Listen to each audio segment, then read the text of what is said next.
Welcome to Monk's Temple. Tonight, we aren't gathering to learn something new. We are here to unlearn.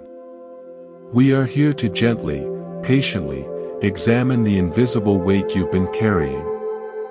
The weight that wasn't given to you at birth, but was collected piece by piece, year by year, until it felt like a part of you. This journey is about the profound freedom found not in acquisition, but in release. In the courageous, gentle act of the unclenched hand.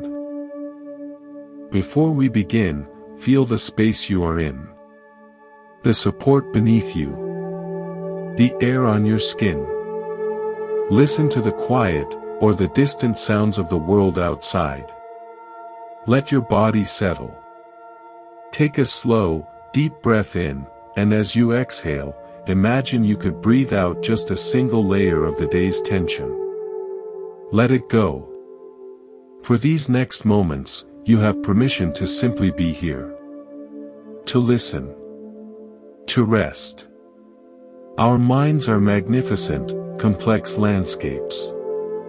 But they are also, by their nature, incredible collectors.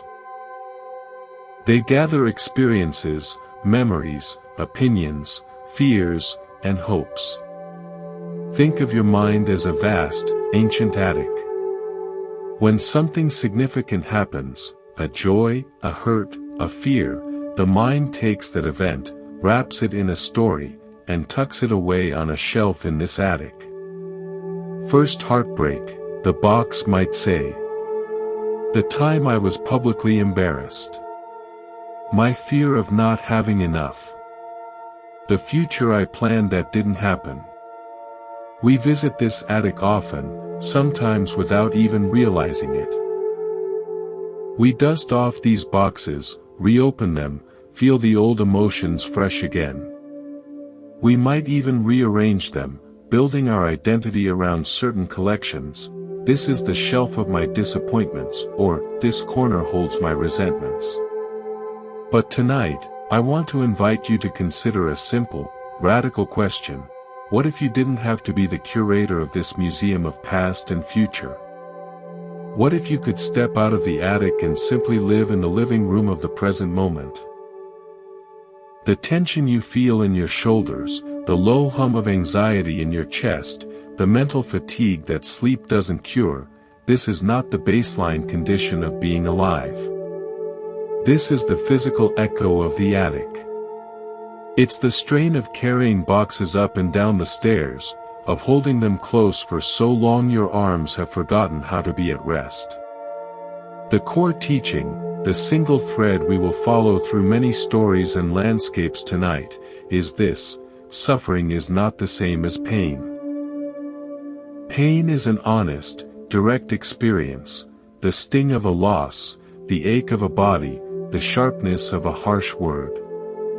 It arises, it is felt, and if allowed, it passes. Suffering is what we add to pain. It is the story we wrap around it, the resistance we muster, the endless replay, the frantic search for why it shouldn't be. Suffering is the argument with reality. And that argument is optional. The skill that ends the argument is called letting go. It is not a passive resignation. It is not giving up. It is the most active form of peacemaking you will ever undertake, a peace treaty signed between you and the reality of this moment. Let's begin with a story not from a remote mountaintop, but from the heart of modern neuroscience. Researchers studying brain plasticity made a fascinating discovery about habit pathways. They found that the neural pathways for familiar anxieties and ruminations are like deep, well-worn riverbeds in the brain. When a stressor occurs, the flow of thought and emotion automatically rushes into these deep channels. The act of letting go, of choosing not to follow that thought down its familiar, painful path, is like consciously diverting the water. The first time you do it, it's difficult. You're digging a new channel with a teaspoon. But with each repetition, the new channel, the channel of release, of observation without engagement, gets deeper and wider, while the old channel of suffering begins to silt up from disuse. The brain can literally rewire itself from clinging to releasing.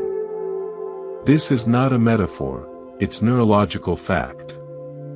Your capacity for peace is built, synapse by synapse, through the practice of release. If this exploration of finding peace by releasing what no longer serves you resonates, consider subscribing to Monk's Temple. It's a simple way to ensure these gentle reminders of your own freedom find their way back to you. Now, let's travel to a different kind of landscape to see this teaching in action. Imagine the quiet, rolling hills of the English countryside. There, in a small village, lived a renowned clockmaker, Alfred.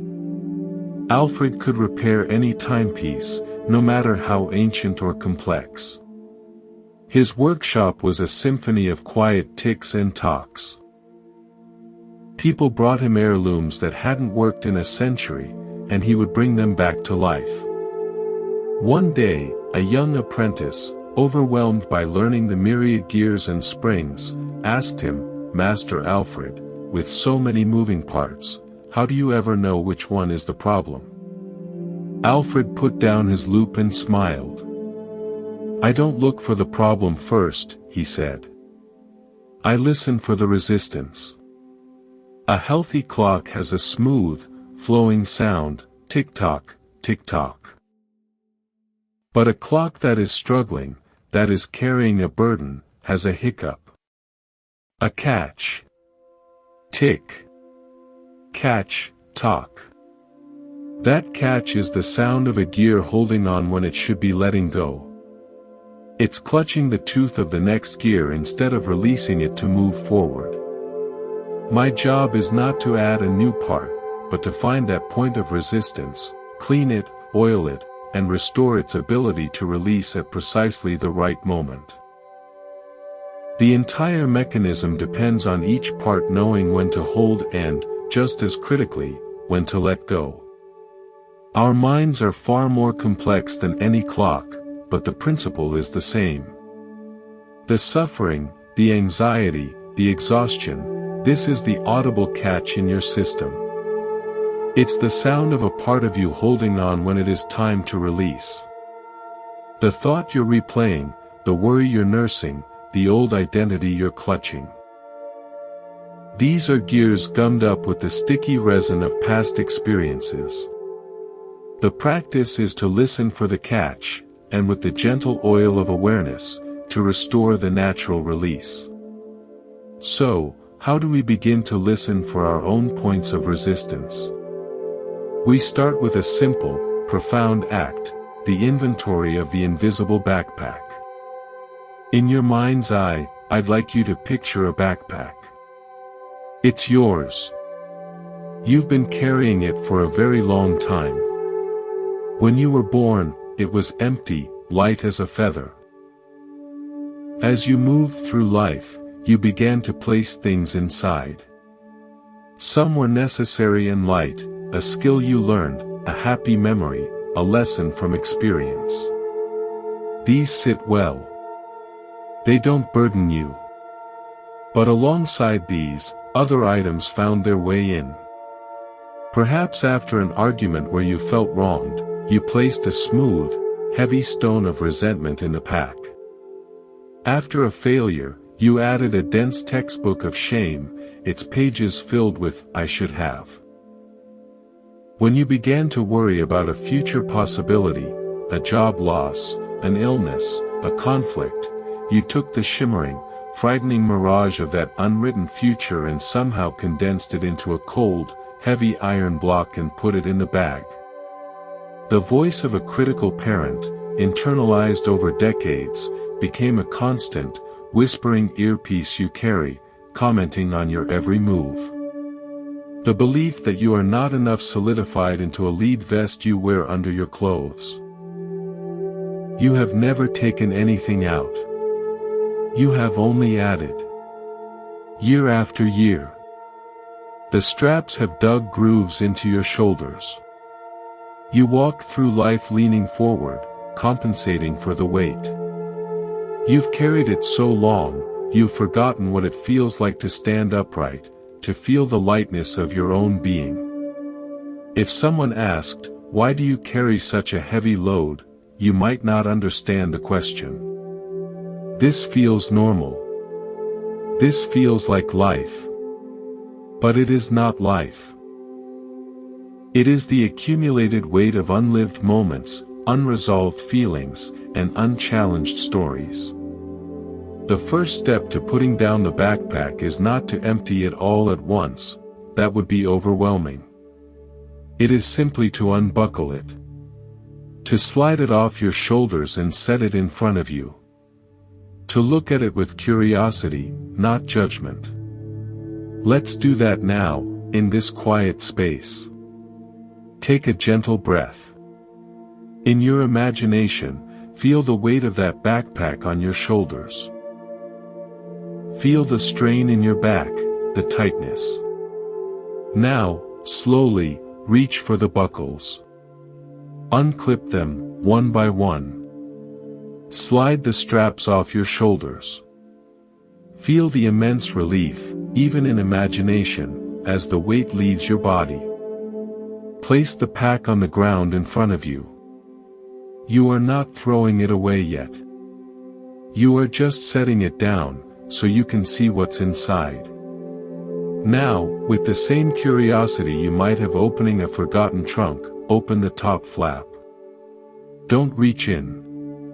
Just look. What do you see? Don't force answers.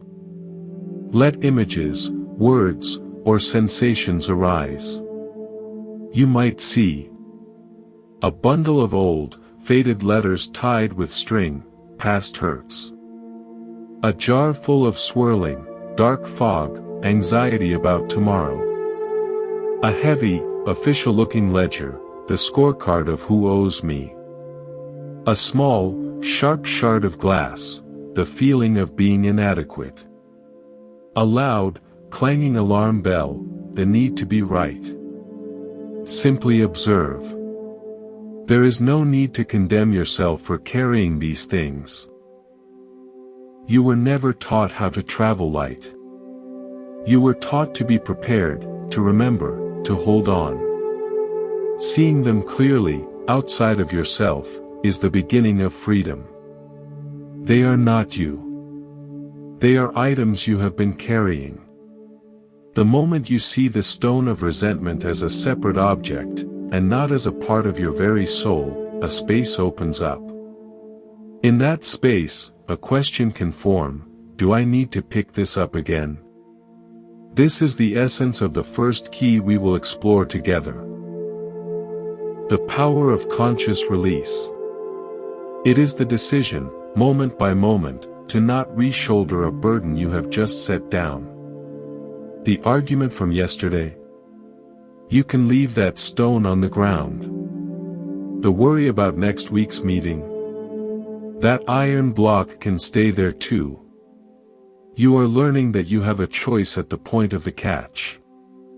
We'll explore this through many lenses, but let's anchor it with one final story for this part, from a culture deeply connected to the cycles of nature.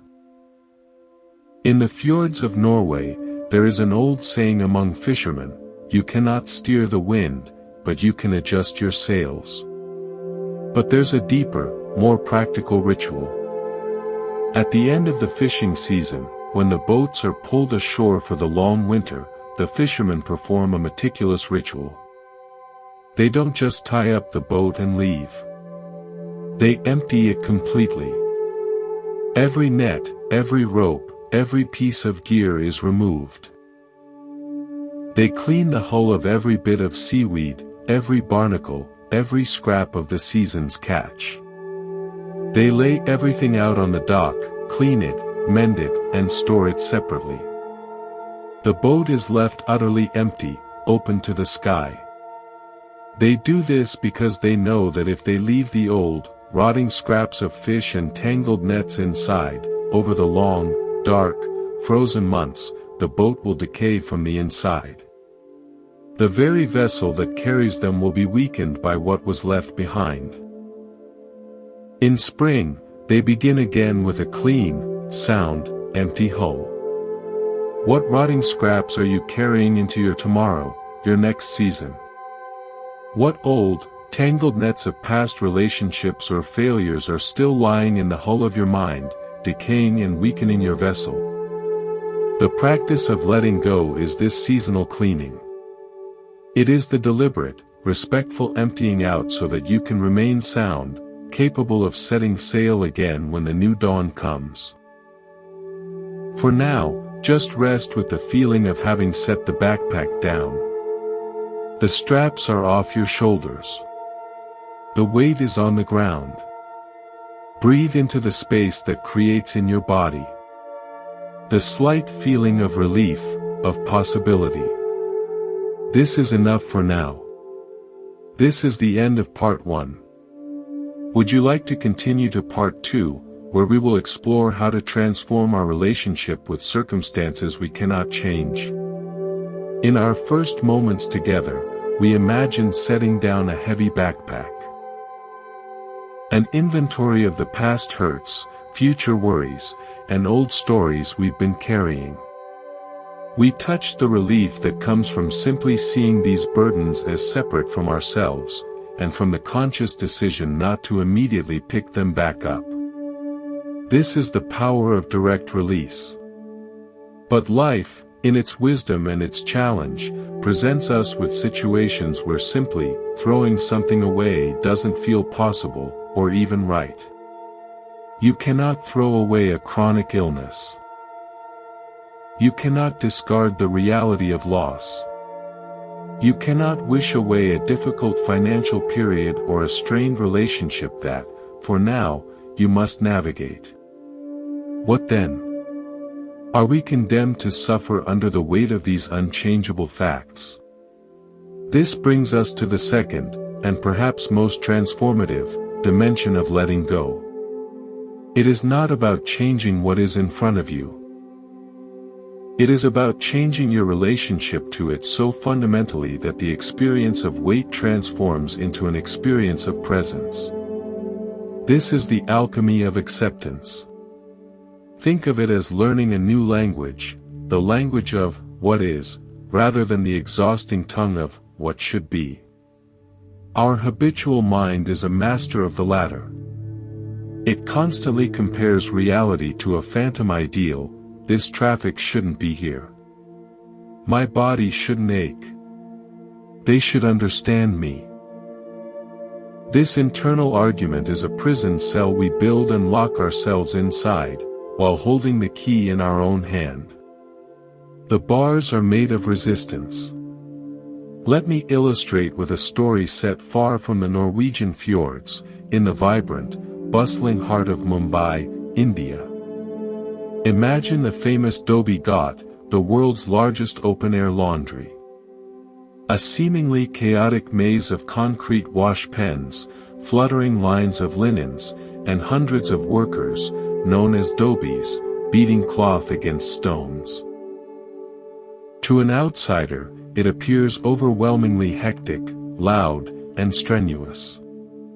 The heat, the steam, the relentless physical labor, it could easily be seen as a prison of toil.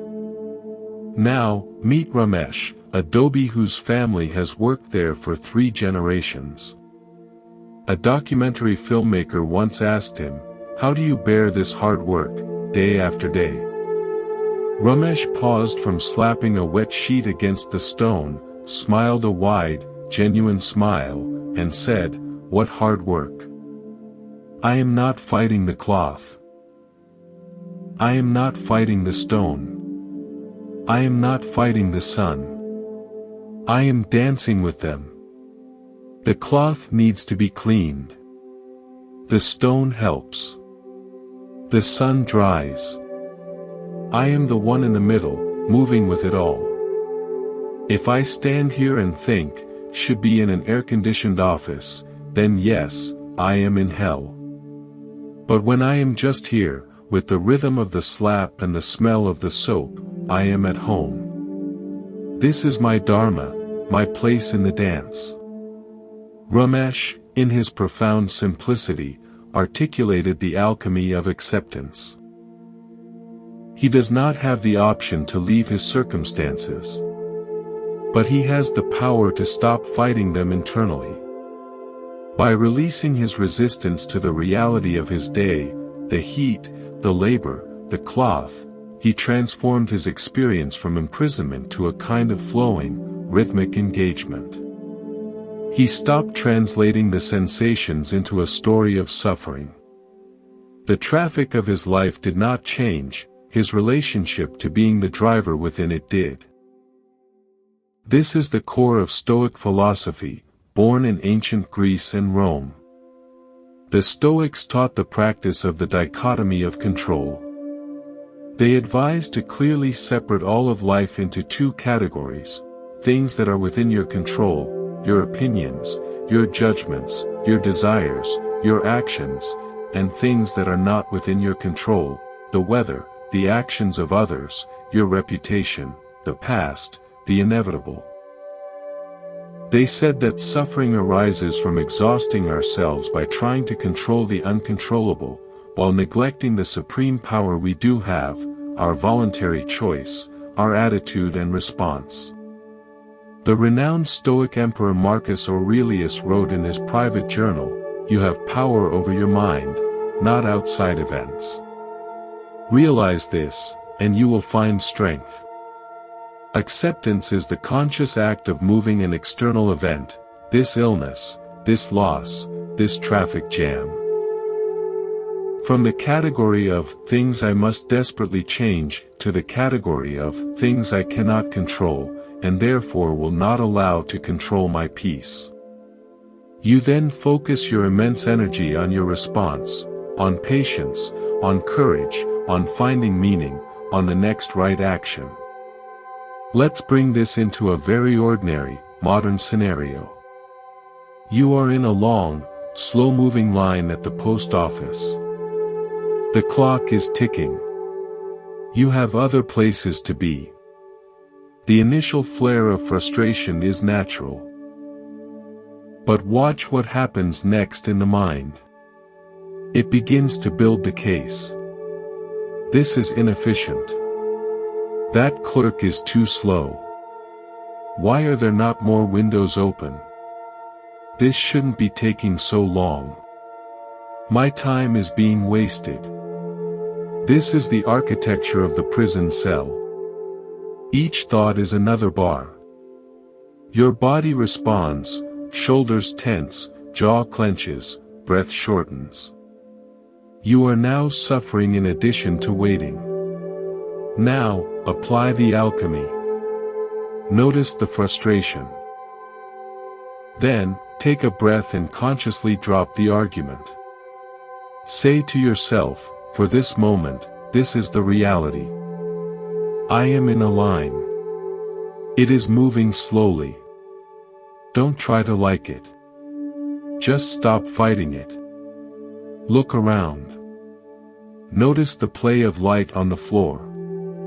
Listen to the fragments of conversation. Feel your own breath.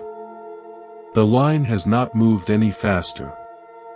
But you have changed. The prison door swings open because you stopped pulling on it. The waiting is just waiting now, not an injustice. In the space that opens up, you might even find a moment of unexpected quiet, a brief respite from the rush you were so eager to rejoin. This practice becomes a lifeline in deeper waters. I witnessed this alchemy in my own grandmother. She lived on a small farm, and her hands were her life, planting, kneading, mending, comforting. In her late 70s, severe arthritis began to curl and stiffen her fingers. The pain was constant. For a while, she raged against it. She would try to force her hands to perform tasks they no longer could, leading to more pain and frustration. She was in a prison of, my hands should still work. One afternoon, I found her sitting on the porch, her twisted hands resting in her lap, simply watching the birds at the feeder. There was a calm on her face I hadn't seen in months. I was fighting my own hands, she said quietly. What a foolish thing. They have served me so well. They are tired now. They have a different story to tell. She had stopped the war. She accepted the unchangeable reality of her pain and limitation. This didn't mean she gave up. She found new ways to contribute, telling stories, directing others in the kitchen with her eyes and words, becoming the unwavering, peaceful presence at the heart of the home. Her pain didn't vanish, but the layer of tormenting resistance on top of it melted away. She had found freedom within her constraint. This principle is echoed in the Japanese concept of yukiru, which translates roughly to receiving or acceptance. It is not passive defeatism, but an active, open-hearted reception of reality as the first and necessary step to dealing with it skillfully. It is the mental posture of, yes, this is here. Now, what is the wise response, versus, no, this shouldn't be here, which clouds all judgment. To deepen this, let's explore an original story from the world of aerospace. During the training for the first manned space missions, engineers faced a critical problem with a phenomenon called roll coupling in high-speed aircraft. When a pilot encountered an unexpected roll or spin, the instinctive, panicked reaction was to fight the controls, to clutch the stick and try to force the plane back to level flight. This instinctive resistance, this clutching, almost always worsened the spin, leading to catastrophe. The breakthrough in training was teaching pilots a counterintuitive discipline, neutral controls. When the violent, disorienting spin began, they were trained to take their hands off the controls. To stop fighting. To let the aircraft's natural aerodynamic forces settle. Only from that state of non-resistance could they then make small, precise inputs to recover. The act of letting go of control was the prerequisite to regaining it. Your mind, when hit with a sudden crisis, bad news, a sharp loss, a panic attack, enters its own kind of roll coupling. The instinct is to clutch, to fight, to tense against the spiraling feelings. This mental clutching often worsens the spin, amplifying anxiety into terror, sadness into despair. The practice of acceptance is your training in neutral controls. It is the conscious decision, in the midst of the inner storm, to say, this is happening. I am not going to fight this feeling in this moment. You take your hands off the mental controls. You allow the emotional turbulence to be there, without adding the fuel of your resistance. In that space of surrendered observation, the spin often loses its energy. Equilibrium begins to return. And from that calmer center, you can then make wise, precise choices about what to do next. This is why acceptance is the foundation of resilience. It is not weakness, it is the profound strength to stop wasting energy on the unchangeable, so all your power is available for the changeable, your next move, your attitude, your breath. So, how do we cultivate this alchemy in daily life? We practice with the small things. We use the traffic jams, the long lines, the delayed flights, the burnt toast as our training ground. Each time you feel the flare of resistance, see it as a tiny alarm bell. It's not a signal to fight harder, it's a signal to practice. This is the pause and receive practice. First, catch the resistance. Notice the "this shouldn't be happening" thought. Second, pause and breathe. Take one full, slow breath. Let the exhale be a sigh of release. Third, state the reality. Silently, simply state the fact. The line is long. It is raining. The computer crashed. Fourth, feel the sensation. Drop the story and feel the pure physical sensation. Where is the tension? Your forehead? Your gut? Just feel it, without labeling it good or bad. Fifth, ask the question. Having accepted this is here, what is my most graceful, kind, or effective response now? This last step is crucial. Acceptance is not the end of action, it is the beginning of clear-sighted, effective action. The fisherman doesn't accept the storm by sailing into its heart. He accepts it by reefing his sails and riding it out wisely. You accept a difficult conversation not by avoiding it, but by entering it with a calm, open mind, free from the added agitation of, "This is going to be terrible." We will weave this thread of acceptance through many more stories. But for now, let it settle. The key insight is this: your peace of mind is not a reward you get for arranging the perfect circumstances. It is a home you can inhabit within any circumstance, the moment you stop arguing with the architecture and decide to live peacefully in the room you are in. Let's end this part with a brief practice. Where are you feeling a subtle sense of resistance right now? Is it to a thought, a physical discomfort, the lateness of the hour? Don't try to fix it. Just for a moment, practice the alchemy. Pause. Breathe. Acknowledge the reality of the sensation. And soften around it. See if you can find a tiny pocket of peace within the unchangeable fact of this moment. You are learning the most valuable skill, how to be free, not from life, but within it.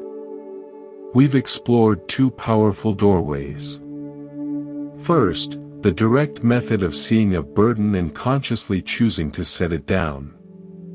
Second, the alchemical method of transforming our experience by accepting the unchangeable, finding freedom not from our circumstances, but within them.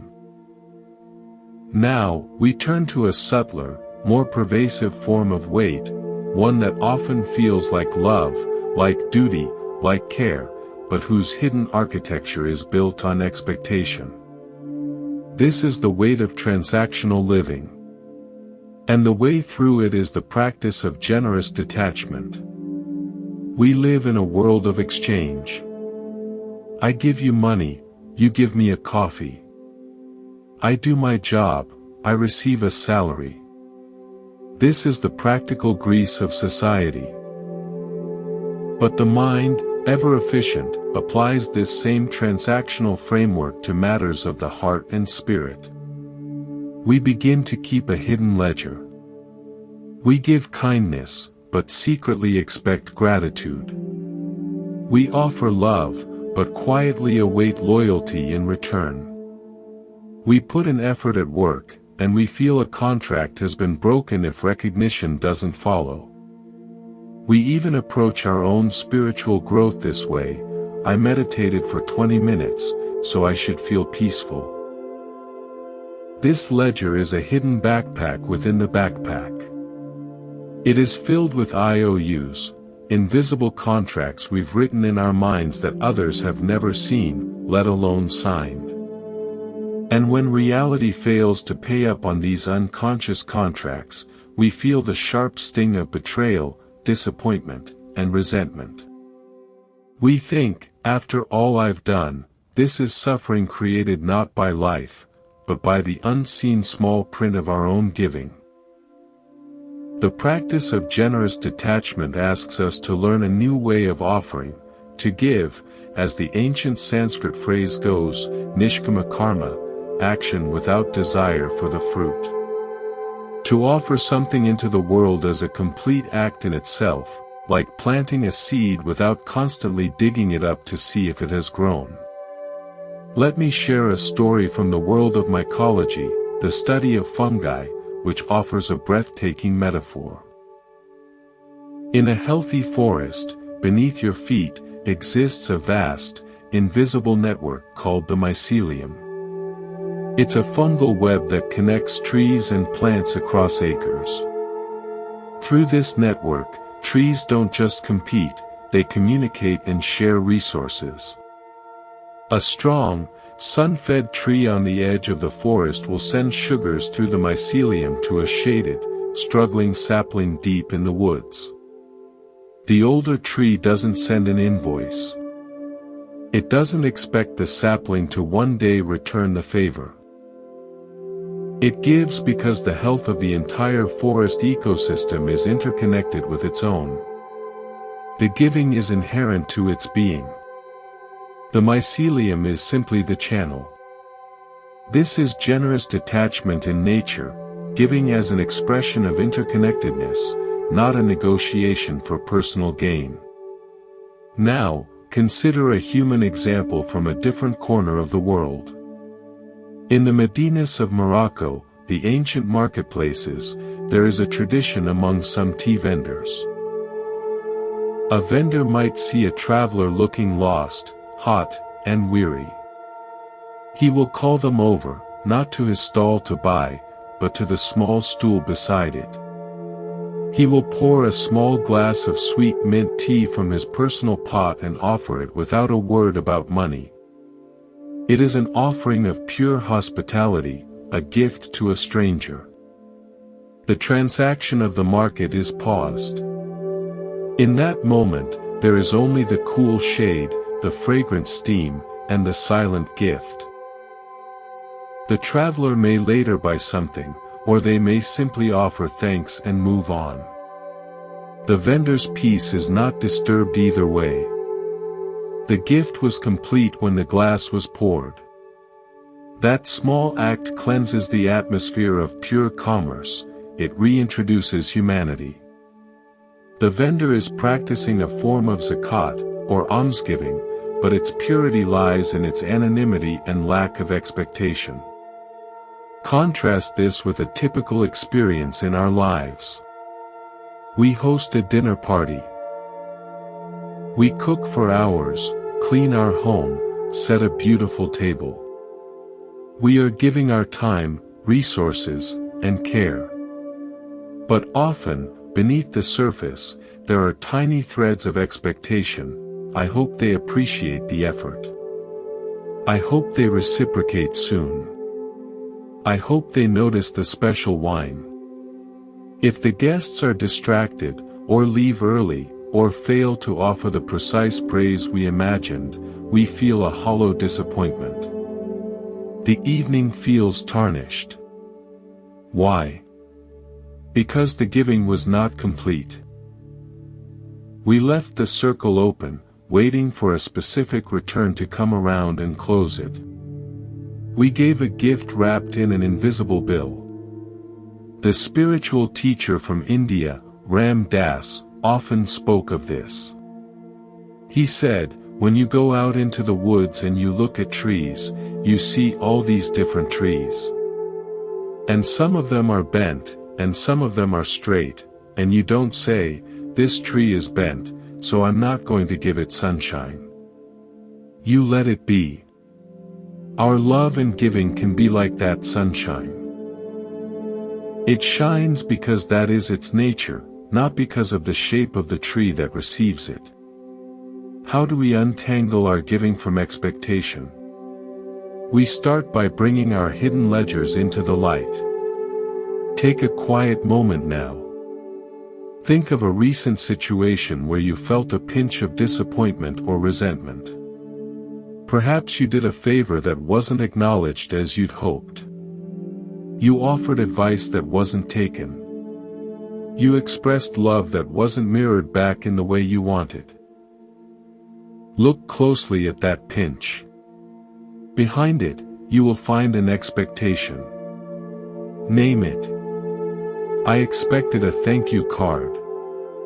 I expected them to change their behavior. I expected to feel appreciated. Seeing the expectation is the first and most important step. You are not wrong for having it, it's a natural human tendency. But you now have a choice. You can cling to the expectation and let it sour into lasting resentment, or you can consciously release it. You can say to yourself, I gave that favor freely. The act was complete when I did it. Their response is their path, separate from mine. This doesn't mean you become a doormat or stop having boundaries. It means you clean your own side of the street. You take responsibility for your giving, and you release your grip on the outcome. This is incredibly freeing. It means your sense of worth and peace is no longer outsourced to the unpredictable reactions of other people. This practice revolutionizes relationships. Imagine loving your partner not so they will make you feel secure, but because loving is what your heart does. Imagine parenting your children not so they will be successful or grateful, but because caring for them is your sacred offering to life itself. The love becomes purer, less fraught with anxiety and control. It becomes like sunshine. It also transforms our work. There is a concept in Japanese craftsmanship called takumi. The pursuit of perfection in one's craft, not for praise or profit, but as a spiritual discipline. A takumi sword polisher might spend 30 days polishing a single blade to a mirror finish, knowing it will be placed in a scabbard and rarely seen.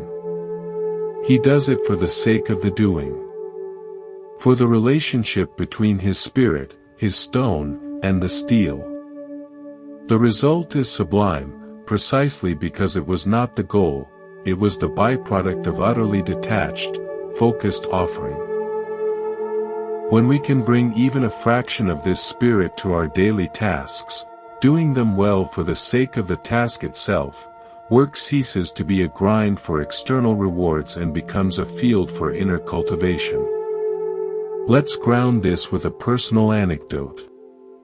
Early in my writing career, I would finish an essay and immediately become attached to its reception.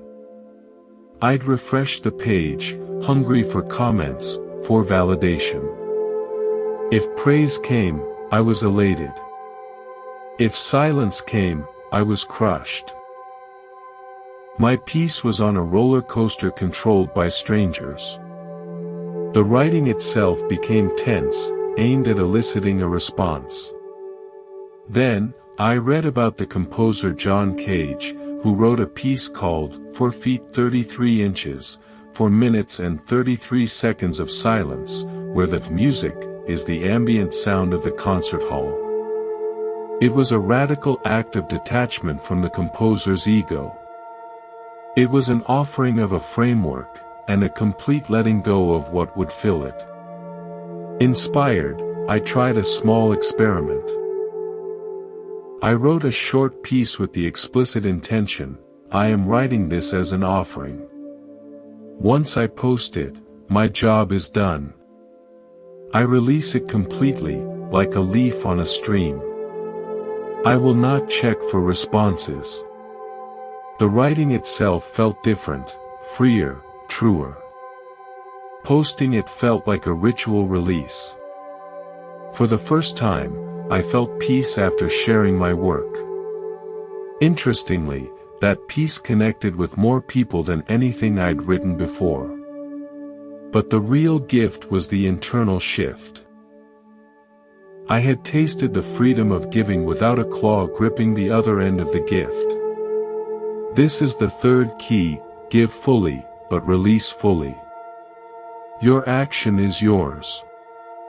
The result belongs to the complex web of life. To tie your heart to the result is to hand your serenity over to chaos. To practice this, start small. Do one thing today as a pure offering. Make a meal for your family with the sole intention of nurturing them, not of receiving compliments. Perform a task at work with meticulous care, for the sake of craftsmanship, and then release whether anyone notices. Hold the door for a stranger without needing a thank you. In each small act, you are training the muscle of generous detachment. You are learning that the greatest reward is not in the return, but in the unclenched freedom of the giving hand itself. As we close this part, reflect, where in your life are you giving with a hidden ledger? Where is your peace contingent on someone else's behavior? Can you, just for one thing, tear out that page of the ledger and let the gift stand alone? You are learning to love like the sun, to work like the Takumi, to give like the forest. This is the path of a light heart. So far, we've navigated the terrain of direct release, the alchemy of acceptance, and the graceful art of giving without strings. These are profound skills for relating to the contents of our experience. The burdens, the circumstances, the exchanges of life. Now, we venture to the very source of perception itself. To the quiet space behind the thoughts, before the labels, where experience is born fresh and clean. This is the practice of cultivating the non-accumulating mind. Imagine your mind not as an attic filling with boxes, nor as a ledger keeping score, but as a vast, clear, alpine lake. The water is perfectly still, transparent all the way to the sandy bottom. When a storm comes, waves rise on the surface. These are your thoughts, emotions, sensations. They can be turbulent, powerful. But the depths of the lake remain undisturbed, calm, and clear. When the storm passes, the surface returns to glassy stillness, without a trace of the tempest. The lake doesn't cling to the wave. It doesn't label one wave good and another bad. It doesn't build a museum of past storms. It experiences each wave fully, and then lets it go, returning to its essential, placid nature. This is the non-accumulating mind. It meets experience without letting experience define it. Our habitual mind is the opposite. It is a lake that, after every wave, saves a little vial of the troubled water and lines it up on the shore. Wave of anger from Tuesday. Ripple of insecurity from the meeting. Tsunami of grief from 2015. Soon, the shore is cluttered with these vials. We become so preoccupied with curating the collection, analyzing the labels, and fearing future storms, that we lose touch with the deep, still water that is our true home. We become the keeper of the museum, rather than the living lake. The goal here is not to stop the waves, that is impossible. The goal is to learn to rest in the depths while the waves do their dance on the surface. To experience life without the constant, sticky commentary that turns a simple event into a permanent part of our identity. Let's explore this through a scientific lens first. Cognitive psychology identifies a process called cognitive fusion. This is when we become so entangled with our thoughts that we believe we are our thoughts.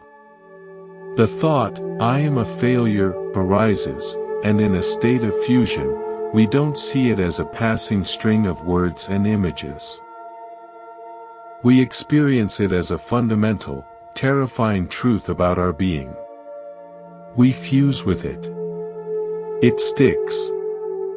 The opposite process is cognitive diffusion, the skill of seeing thoughts as just thoughts, transient mental events, not necessarily truths.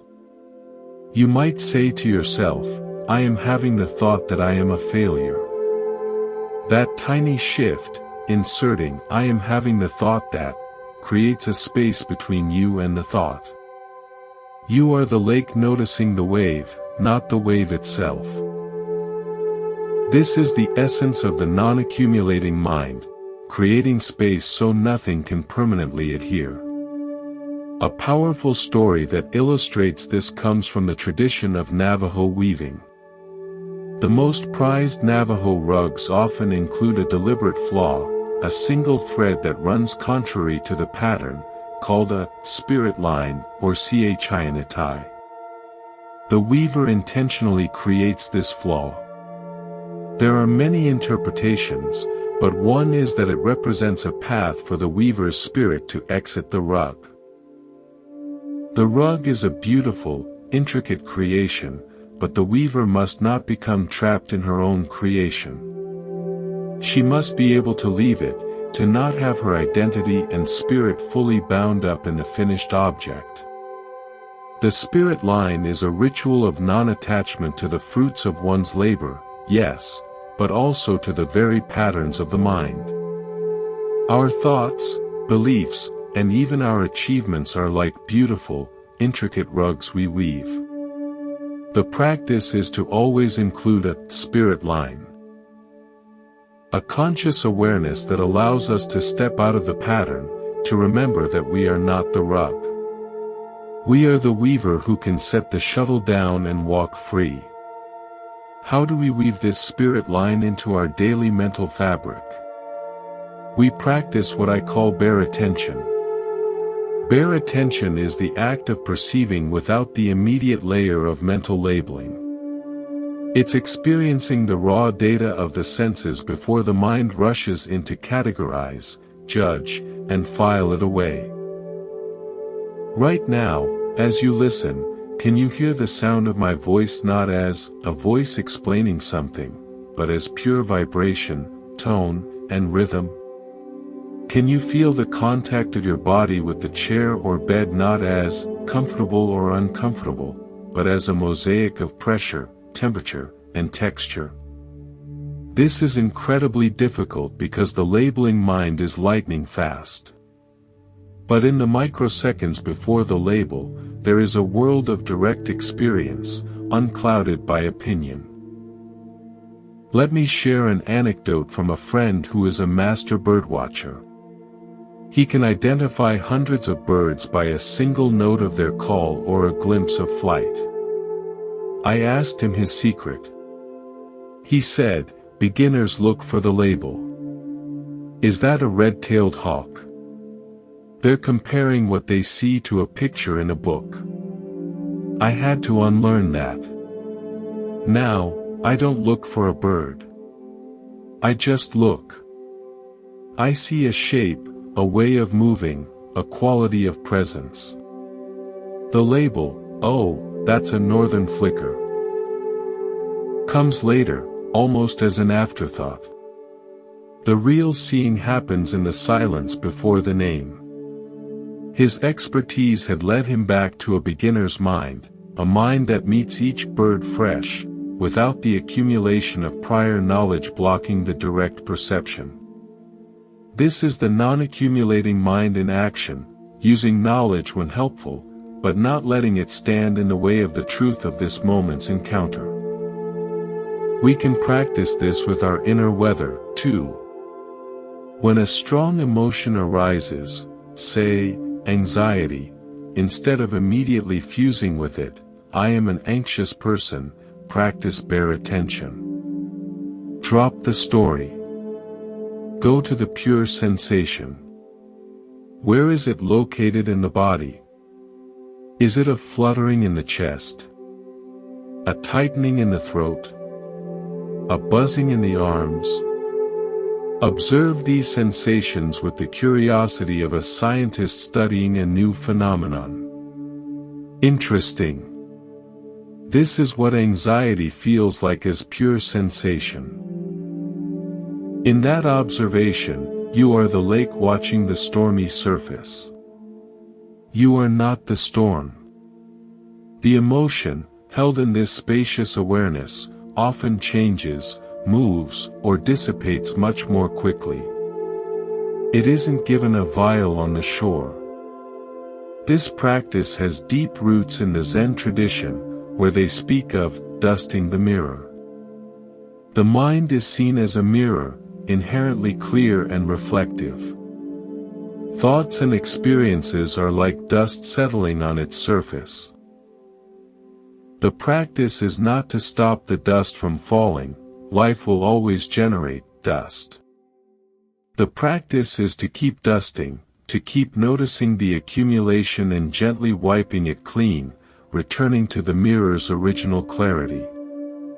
Each moment of bare attention is a soft cloth passing over the glass.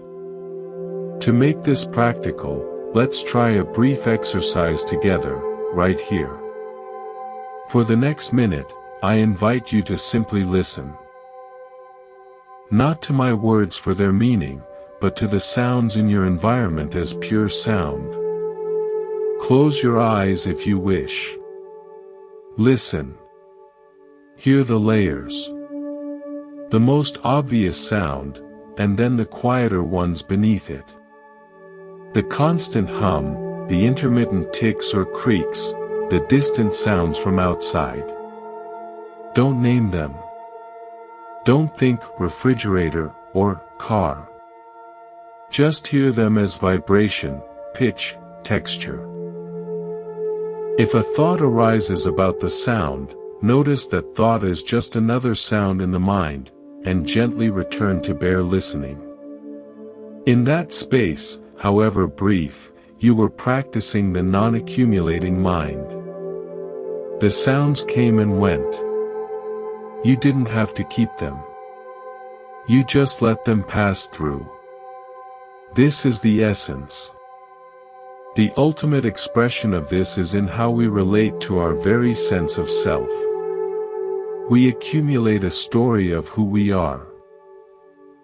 Our name, our job, our relationships, our accomplishments, our failures. This story becomes a thick, hard shell, a persona. We think this shell is me. The non-accumulating mind begins to question this. It sees that the story is just another collection of thoughts, memories, and labels. It is a useful tool for navigating the world, but it is not our fundamental identity. Our fundamental identity is the awareness in which the story appears. It is the lake, not the collection of vials on the shore. Releasing our grip on this accumulated self-story is the deepest form of letting go. It can be frightening. If I am not my job, my roles, my past, then who am I? But it is also the most liberating discovery. You are the space in which all things come and go. You are the awareness, prior to all content. And that awareness is inherently peaceful, clear, and free. We will explore this frontier more in later parts. But for now, hold the image of the clear lake. Your practice is to notice when you are collecting vials, clinging to thoughts, hardening opinions, building your identity around a passing emotion, and to gently, without judgment, return to the water. To let the wave be, and to rest in the depths that are always calm, always here. We have now gathered 4 beautiful, interlocking keys. The power of conscious release, the alchemy of acceptance, the practice of generous detachment, and the cultivation of the non-accumulating mind. They are not steps on a ladder, but rather like different lenses through which to view the same truth, that freedom is found in the open hand, not the clenched fist. Now, let's begin the practical work of integration. How do we take these concepts from the realm of beautiful ideas and weave them into the very fabric of our waking hours? How do we move from understanding to living? We start where each day starts, at the beginning. We create a morning ritual of release. Think of your consciousness upon waking as a fresh sheet of paper. It is not truly blank, the ink of yesterday's events, the pencil sketches of dreams, the faint watermark of old habits are all there. But it is as clean as it will be all day. The first moments of awareness are your sacred opportunity to set the tone. Will you immediately scribble over this page with the anxious to-do lists of the future? Will you tear into it with the red pen of yesterday's regrets? Or will you take a moment to smooth the page, to breathe onto it, and to make a conscious choice about what you will write today? The morning ritual is not about adding a new task. It is about clearing space before any tasks begin. It is the daily equivalent of the Norwegian fisherman emptying his boat. It is you, the weaver, drawing your spirit line before the day's pattern begins. Here is a simple, adaptable framework. You can do it in 5 minutes while still in bed, or over your first cup of tea. Step 1, the conscious return. Upon waking, before you reach for your phone, before you even open your eyes, bring your awareness to your breath. Feel 3 full cycles of inhalation and exhalation. With each exhale, imagine you are releasing the faint hold of sleep, the residual fragments of dreams. You are simply arriving back in your body. This is the practice of the non-accumulating mind, meeting the new day without immediately layering it with yesterday's dust. Step 2, the gentle inventory. Now, with kindness, scan the inner landscape. Ask softly, what did I bring with me from yesterday that does not need to travel into today? Don't hunt. Just listen. You might feel the faint weight of an unresolved tension. You might see the ghost of a worry about today's schedule. You might hear the echo of a critical thought. Acknowledge each one. There is the concern about the meeting. There is the leftover fatigue from a poor sleep. This is naming without judgment. Step 3, the ritual of setting down. This is where you use the first key, conscious release. For each item you identified, give it a symbolic form in your mind. That worry about the meeting. Perhaps it's a small, cold stone. Place it on the imaginary bedside table. That residual tension from an argument. See it as a tangled knot of dark string. Gently untangle it and let it fall to the floor. You are not battling these things. You are respectfully setting them outside the circle of this new day. You are declaring, for the next few hours, I will not carry you.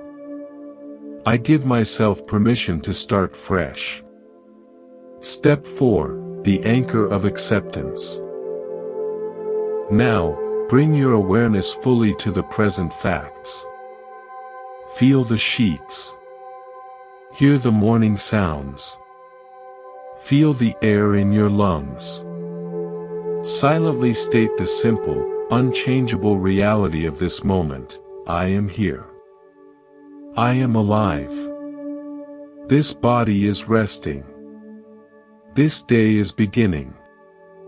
This practice of radical acceptance of the now grounds you. It ends the argument with the fact that you are awake and a new day has arrived, regardless of your preference. Step 5, the intention of generous detachment. Finally, set a loose intention for the day. Not a rigid to-do list, but a quality you wish to embody. Frame it as an offering, not a demand. For example, today, I will offer my full attention to whomever I am with. Or, today, I will perform my tasks with care, for the sake of the work itself. Or simply, today, I will move with kindness. This plants the seed of generous detachment. You are stating how you wish to give of yourself, while releasing your grip on exactly how the day will receive that gift. This ritual is your daily tuning, like the symphony musicians finding their shared A. It centers you on the wheel, like the Sardinian potter. It empties the boat. It draws the spirit line. Now, let's see how these keys work in the flowing stream of daily interaction, through an original story set in a modern context, a busy hospital emergency room. DR. Lena Chen was an ER resident known for her eerie calm in the midst of chaos. The ER was a tempest of human suffering, noise, pressure, and unpredictable crises. Most doctors and nurses built emotional calluses, or burned out quickly. Lena had a different method. Between patients, she would step into a small supply closet for just 30 seconds. She called it resetting the lens. In that closet, she would close her eyes and perform a microversion of our ritual. She'd take one deep breath, consciously releasing the last patient's trauma from her personal space. She'd accept the sheer chaos of the ER as the unchangeable environment of her work, not something to rage against. Key 2, acceptance. She'd reaffirm her intention: I will offer skilled and compassionate care to the next person. Key 3, generous detachment. And she'd clear her mind, letting the last case become a closed file, so she could meet the next patient with fresh, unbiased attention. Key 4, non-accumulating mind. Those 30 seconds were her spirit line. They prevented the suffering of hundreds from accumulating as a permanent weight on her soul.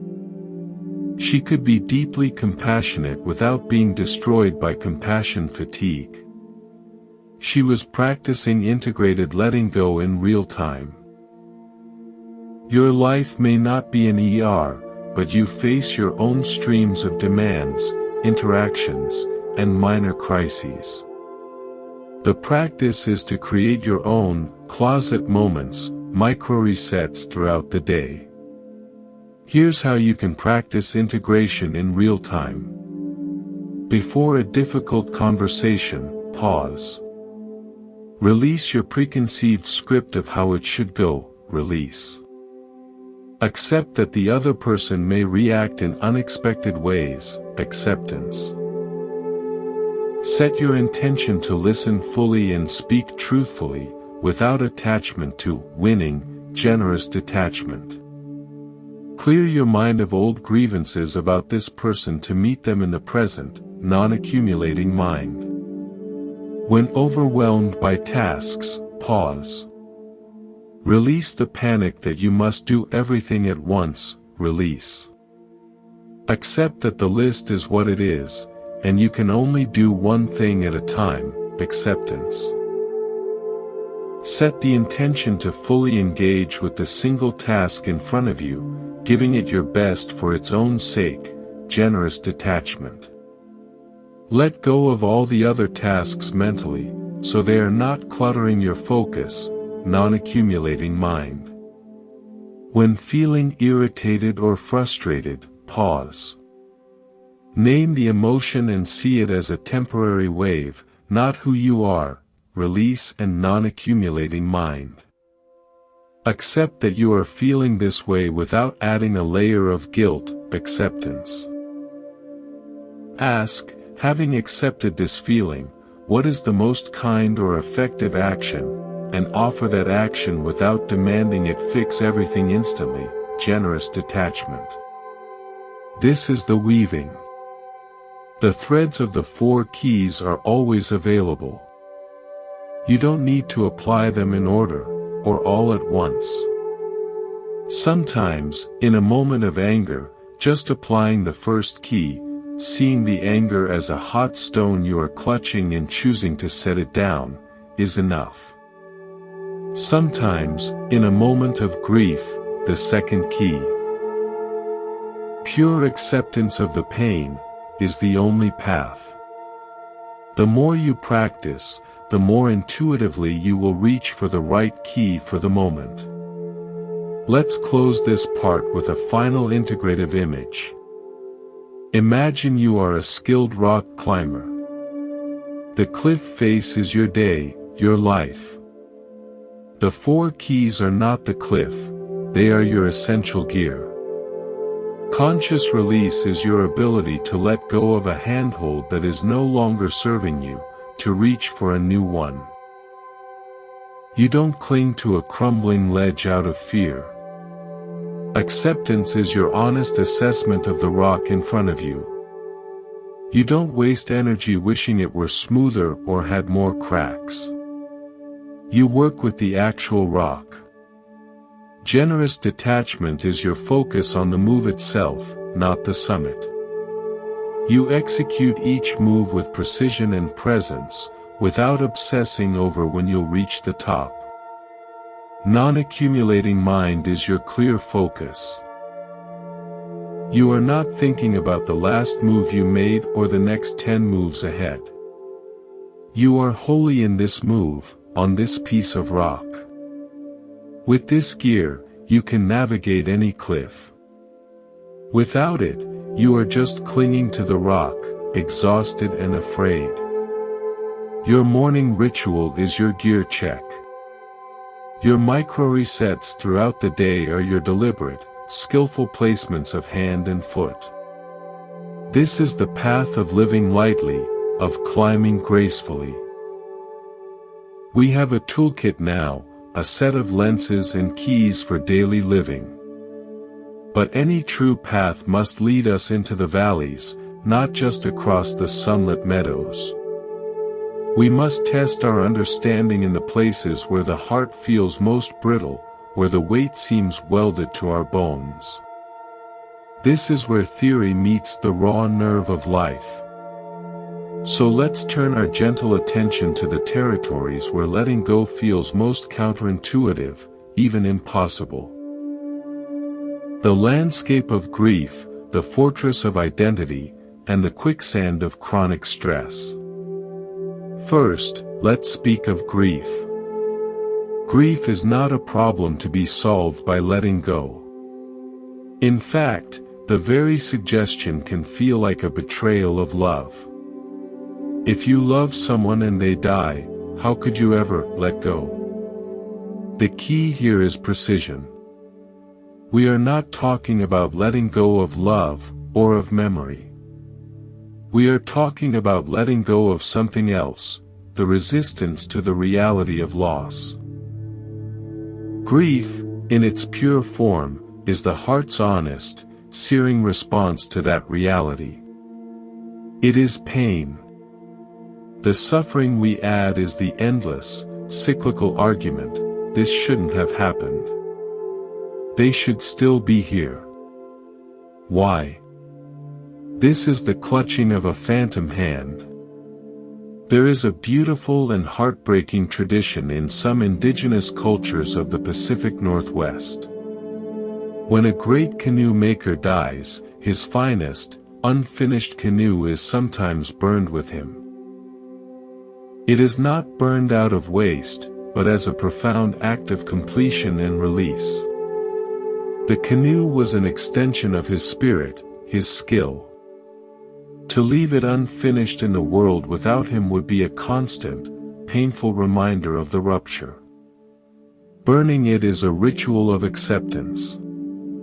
It says, this chapter is closed. We do not cling to the unfinished shape of what was. We honor it with fire, and we release it fully, so his spirit can travel on, and so our memories of him can be whole, not haunted by the ghost of an unwielded adze. They let go of the form to keep the essence pure. Our modern grief often clings to the unfinished canoe. We keep the clothes, we replay the last conversations, we torture ourselves with "if only." This is not grief, it is the architecture of suffering built upon grief's foundation. The practice here is the alchemy of acceptance in its most profound form. It is the moment you stop arguing with the fact of the death and allow the pure, undiluted pain of loss to move through you. You say, "Yes. This happened. They are gone. And it hurts unbearably." In that full, surrendered yes, the second layer of torment begins to dissolve. You are not letting go of the person. You are letting go of the war with a truth that has already won. You are allowing grief to be grief, a natural process, not a problem to be fixed. This creates space for love and memory to live on, clean and bright, unclouded by persistent anguish. Now, let's move to the fortress of identity. Each of us has constructed a self, a character we present to the world and, more importantly, believe ourselves to be. I am a successful businessperson. I am a caring parent. I am someone who was wronged. I am not good with people. These are stories, accumulated over years from experiences, comments, victories, and failures. They become the walls of our fortress, giving us a sense of safety and definition. But what happens when life challenges that story? When the businessperson fails? When the parent feels helpless? When the person who was wronged is offered a genuine apology? The fortress becomes a prison. We frantically defend the walls, denying new evidence, because without our story, we fear we will be nothing. Letting go here is the gradual, sometimes frightening, process of disidentification. It is using the lens of the non-accumulating mind to see the self-story as just that, a story. A compelling, long-running narrative, but not the eternal truth of you. Consider the metamorphosis of a caterpillar.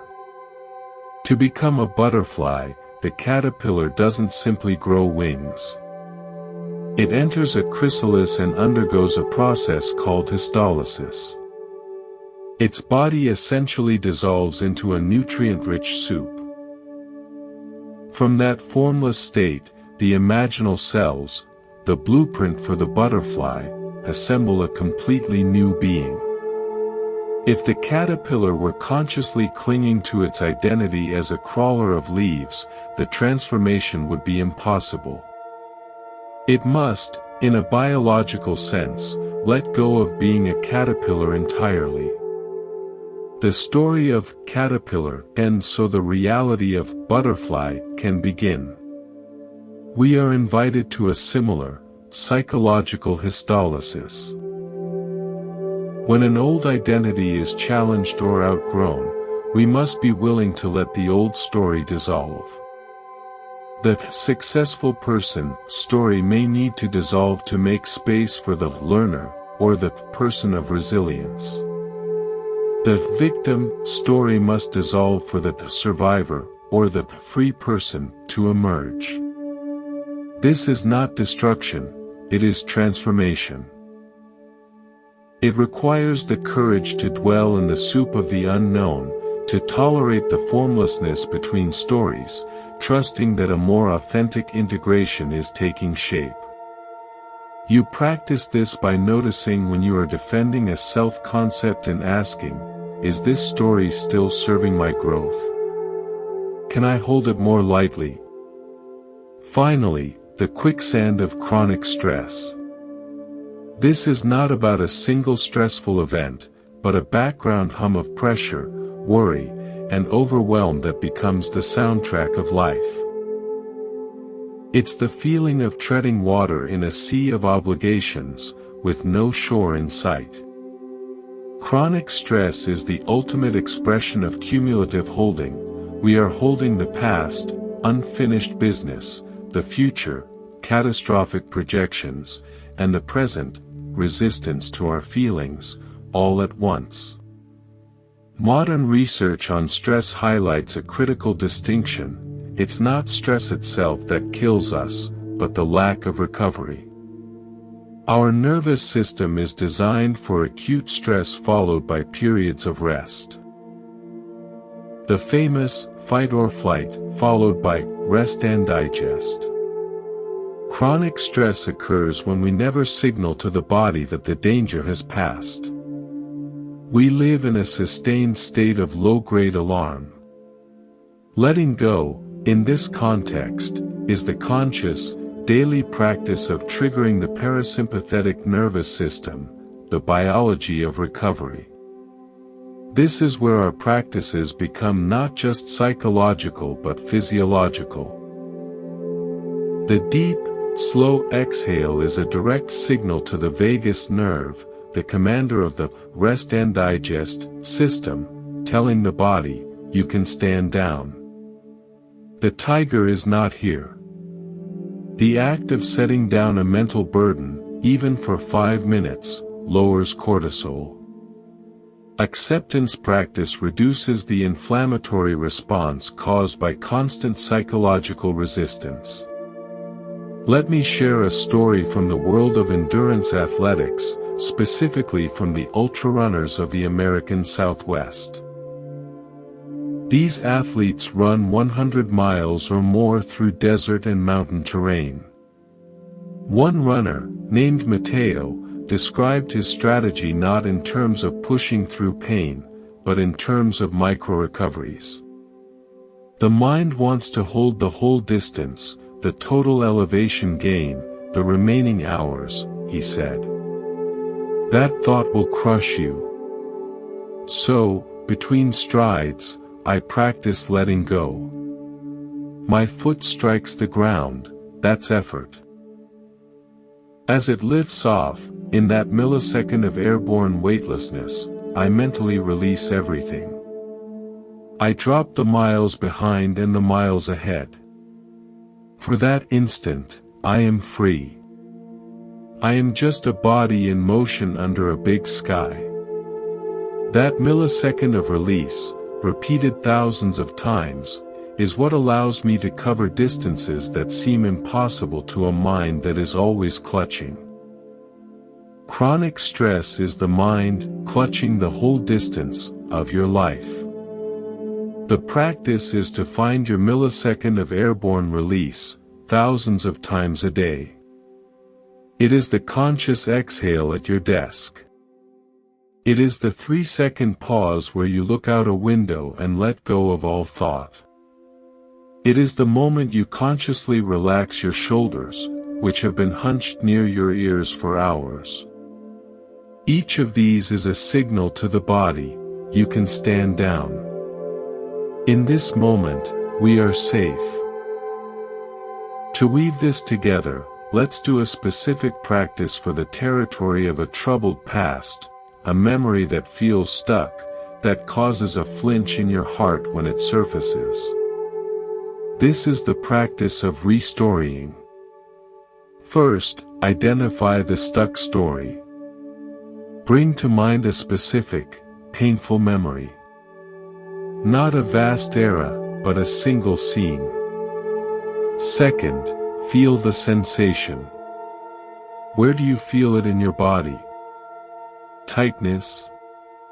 Heaviness? Numbness? Just locate it. Third, accept the reality. Say, this event happened. I cannot change that fact. This is acceptance, applied to history. Fourth, release the emotional clutch. Imagine the emotion attached to the memory, like shame, anger, or hurt, as a color, a shape, or an object held in that part of your body. On an exhale, imagine releasing that object from your body and placing it a few feet in front of you. You can still see it, but you are no longer fused with it. Fifth, offer a new interpretation. From this slightly detached space, ask with gentle curiosity, from where I stand now, what else is true about that moment? Did I also show courage? Was the other person acting from their own pain? What did I learn? This is not about falsifying history, but about widening the narrative beyond the single, painful thread you've been clutching. Sixth, close with present moment awareness. Feel your feet on the floor now. Hear the sounds around you now. This is the non-accumulating mind returning home to the safety of the present, where the old story no longer lives. This practice doesn't erase the past.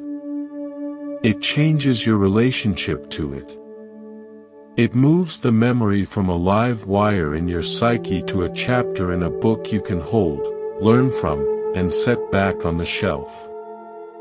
You are learning that even the heaviest chains are held in place, link, by your own grip. The work is not to smash the chain with brute force, but to gently, patiently, open one finger at a time. We have ventured into the valleys of grief, identity, and chronic stress, learning how the keys of release can open even the most stubborn locks. Now, let's turn towards the flowering meadows that appear when those burdens are lifted. Letting go is not merely a subtractive process, a clearing of weeds. It is an enabling process. When the soil of the mind is cleared of rocks and tangles, what naturally grows? Creativity, authentic connection, and a surprising, resilient form of joy. This is the fruit of the unclenched hand. First, consider creativity. We often think of creativity as a force of addition, adding paint to a canvas, words to a page, notes to a score. But any true artist will tell you the deepest creativity is an act of subtraction and surrender. It is the removal of the critic, the ego, the desperate need to produce something good. It is the surrender to a flow larger than the individual self. There's a fascinating concept in engineering and design called the first principles approach. Instead of building on existing assumptions or incrementally improving old models, you strip everything back to the fundamental, undeniable truths. You break a problem down to its atomic parts and reason up from there. Elon Musk famously used this to rethink rocket costs, asking, "What are the physics-based raw materials of a rocket, not, how have rockets always been built?" This is cognitive letting go on a grand scale, releasing the accumulated, how it's always been done, to make space for what is fundamentally possible. The creative mind works the same way. The painter must let go of the assumption that a sky must be blue. The writer must let go of the opening sentence they are wedded to if the story wants to go elsewhere. The innovator must let go of the known path. Creativity is stifled when the mind is full.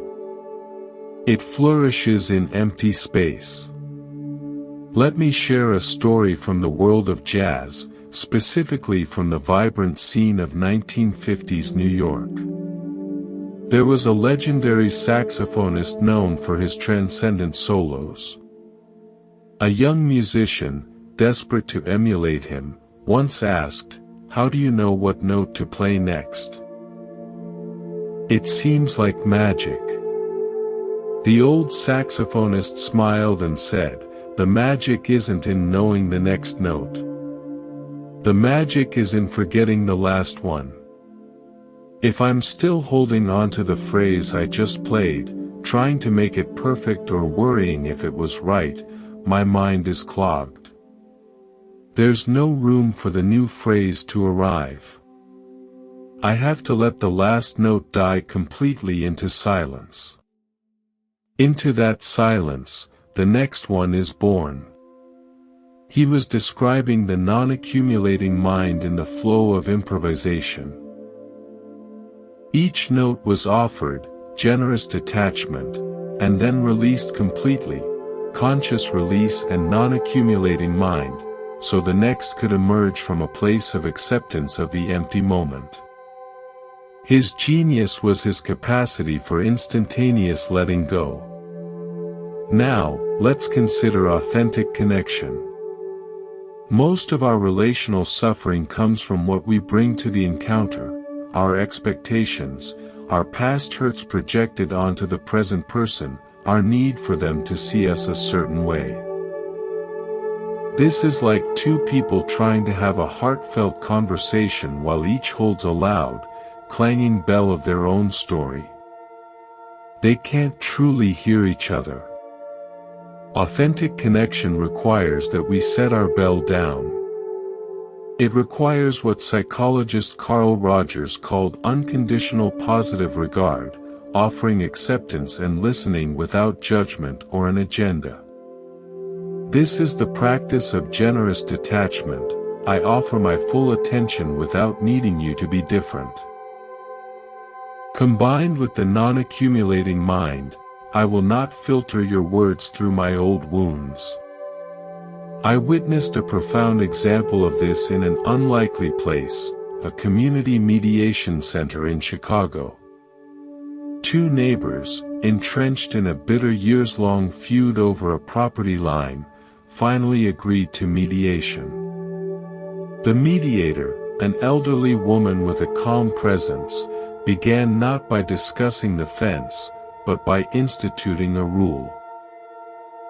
Before you speak about yourself, you must first reflect back what you heard the other person say. And you must do it to their satisfaction. The first hours were agonizing. You said I'm a terrible person. No, I said your dog is a nuisance. It was pure, accumulated story clashing against story. But the mediator insisted. Slowly, through the painful discipline of truly listening and reflecting, something shifted. They began to hear the fear beneath the anger. The fear of losing privacy, of not being respected. They were, for the first time, hearing the person, not the enemy in their story. By forcing them to release their own narrative grip for a moment to accurately receive the others, space opened. The property issue was solved in 20 minutes once that space was created. The real work was the mutual letting go of accumulated resentment. Finally, let's explore joy. We often chase joy as if it were a butterfly, net in hand. We think, when I get that promotion, I'll be happy. When I find the right partner, I'll be joyful. This makes joy a future event, contingent on specific outcomes, the very definition of attachment. The joy that arises from letting go is of a different character. It is not dependent. It is the background joy of existence that becomes audible when the noise of clinging ceases. Neuroscientist Dr. Richard Davidson studies what he calls the emotional baseline. Through brain imaging, he's observed that long-term meditation practitioners, those skilled in the arts of non-clinging and present moment awareness, show a significantly higher resting level of activity in the left prefrontal cortex, an area associated with positive emotions and resilience. Their default state, their baseline, is closer to contentment and equanimity. They haven't necessarily eliminated pain or difficulty, but they have, through practice, lowered the background noise of dissatisfaction and raised the background signal of well-being. Letting go, it seems, can literally raise your set point for joy. This joy feels less like euphoria and more like a deep, quiet gladness to be alive. It's the joy of the empty cup. A cup that is full cannot receive anything new. A mind that is full of past and future cannot fully receive the startling gift of the present moment, the taste of cool water, the laughter of a child down the street, the pattern of light on the wall. When you let go of the mental commentary about those things, you experience them directly. And direct experience, unmediated by judgment, is often inherently joyful. Let's illustrate this with a final, original story set in the high deserts of Arizona. A renowned geologist, Dr. Eris Thorne, spent decades studying a particular, vast sandstone formation. He knew its age, its mineral composition, its geological history inside and out. One summer, he brought his 8-year-old granddaughter, Lila, to see it. As he began his expert lecture, pointing out layers and timelines, Lila wandered off. He found her a little while later, sitting perfectly still, her hand resting on the rock. "What are you doing, sweetie?" he asked. Without looking away, she whispered, "I'm listening to it hum." He was about to correct her, "Rock doesn't hum," when he stopped. He closed his eyes, quieted his own immense knowledge, and just placed his palm on the sun-warmed stone. And in the silence of his released expertise, he felt it, not a sound, but a profound, subtle vibration, the resonance of the earth itself, the hum of deep time and immense stability. He had known everything about the rock, but in letting go of that knowing, he experienced the rock itself for the first time. A quiet, awe-filled joy flooded him. His knowledge was a cup that was full. Lila's empty cup received the hum. This is the promise. As you practice releasing the burdens, accepting the unchangeable, detaching from transactional outcomes, and clearing the mental commentary, you are not moving toward emptiness. You are moving toward a richer, more vivid, more connected experience of life. You are clearing the channel so that creativity can flow, so true connection can happen, and so the inherent joy of being can be felt. Think of a time you were so absorbed in a task or moment that you forgot yourself, watching waves crash, lost in a piece of music, playing with a child. In those moments, the self with its worries and stories receded. That was a spontaneous moment of letting go. And what flooded in? Often, a sense of peace, connection, or joy. The practice is to cultivate the conditions for that to happen more often, by choice. So, as you move through your days, ask yourself not just, what can I let go of, but also, what is being blocked by what I'm holding? Is my grip on a certain outcome blocking a more creative solution? Is my attachment to my self-image blocking a real connection with this person? Is my mental chatter blocking my ability to feel the simple joy of my own breath? You are learning to put down the net, and in doing so, you may find the butterfly comes to rest on your open hand. As we travel deeper into this landscape of release, it's natural for questions and fears to arise. The mind, ever protective of its familiar territory, will raise objections. It will dress up clinging as virtue, and mistake release for danger. Tonight, let's compassionately address these obstacles. Let's examine the myths and fears that can stall our journey, such as the fear of becoming passive, the confusion around forgiveness, and the daunting question, if I let go of my drive and my pain, what will be left of me? First, and perhaps most common, is the myth of passivity. The mind argues, if I let go of my worries, I won't be prepared.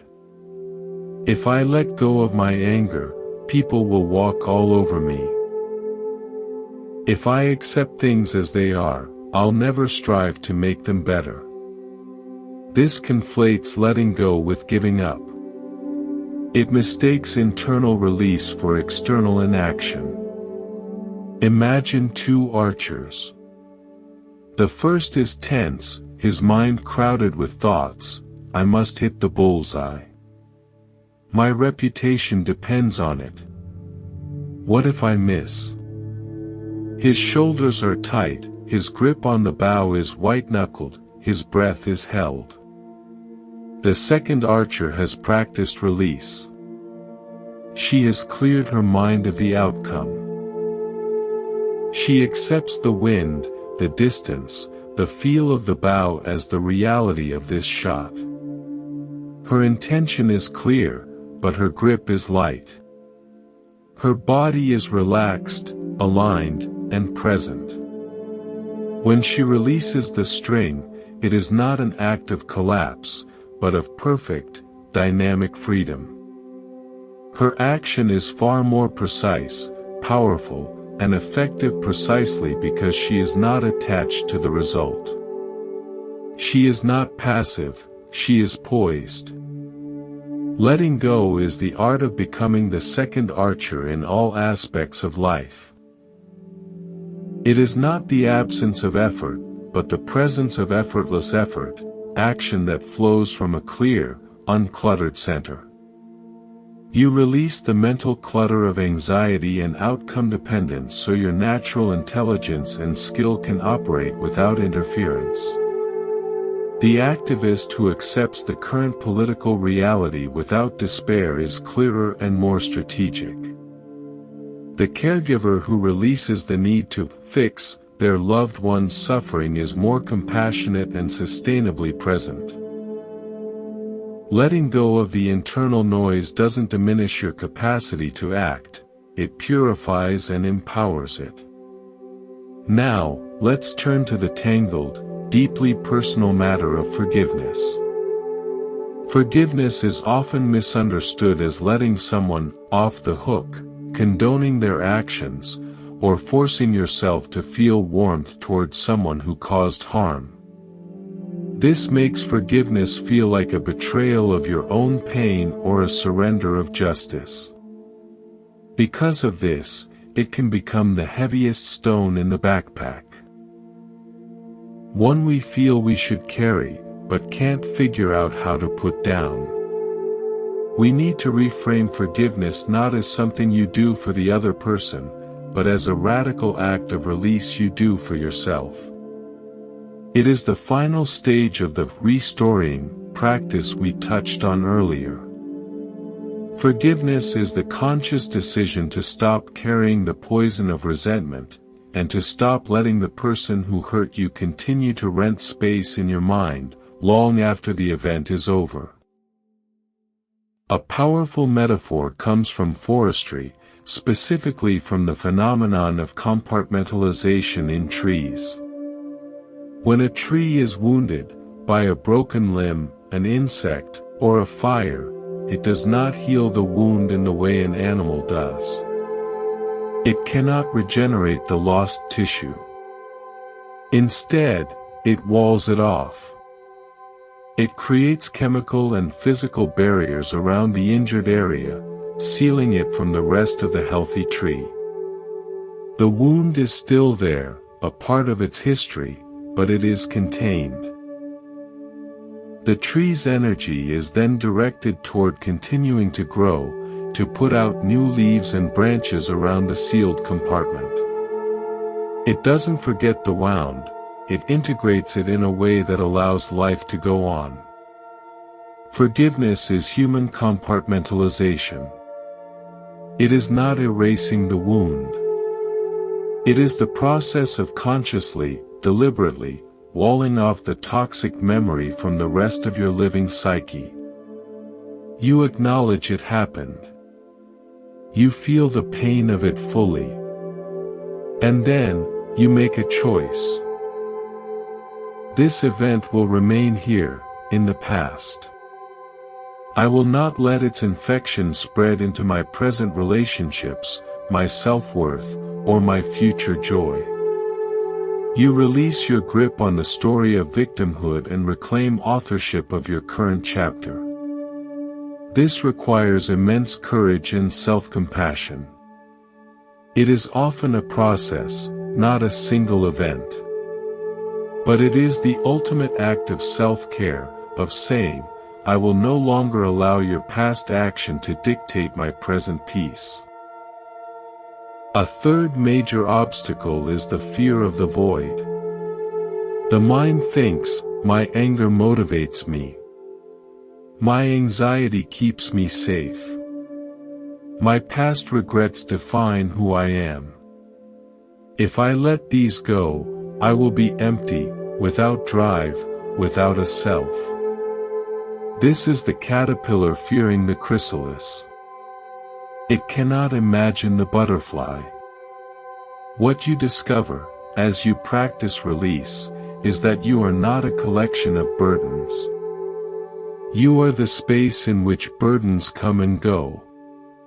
When you clear out the clutter, you don't find a barren room.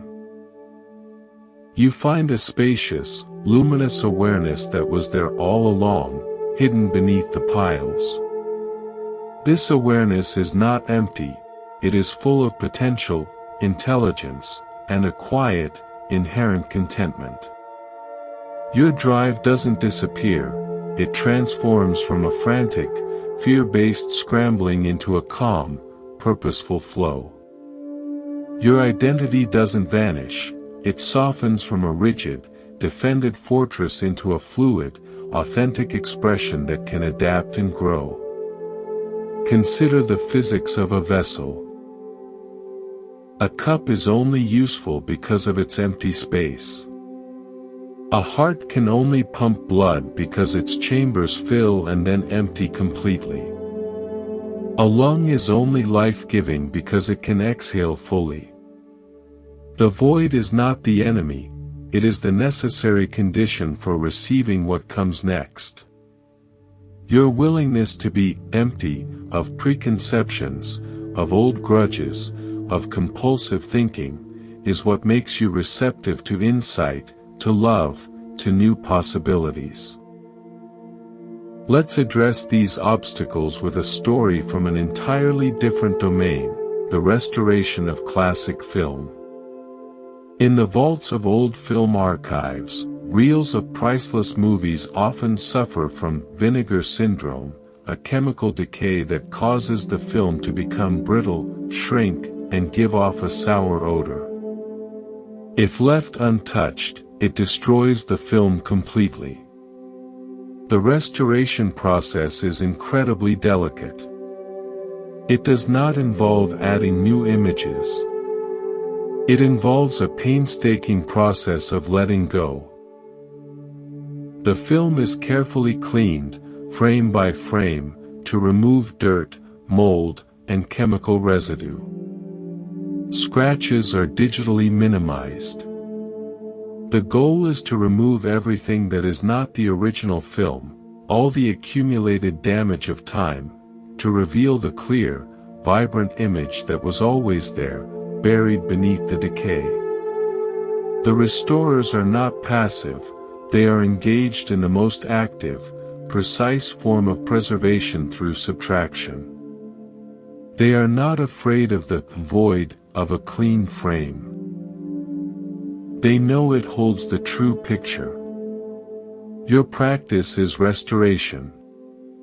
The worries, the resentments, the old stories, these are the vinegar syndrome, the accumulated decay on the original film of your clear, aware presence.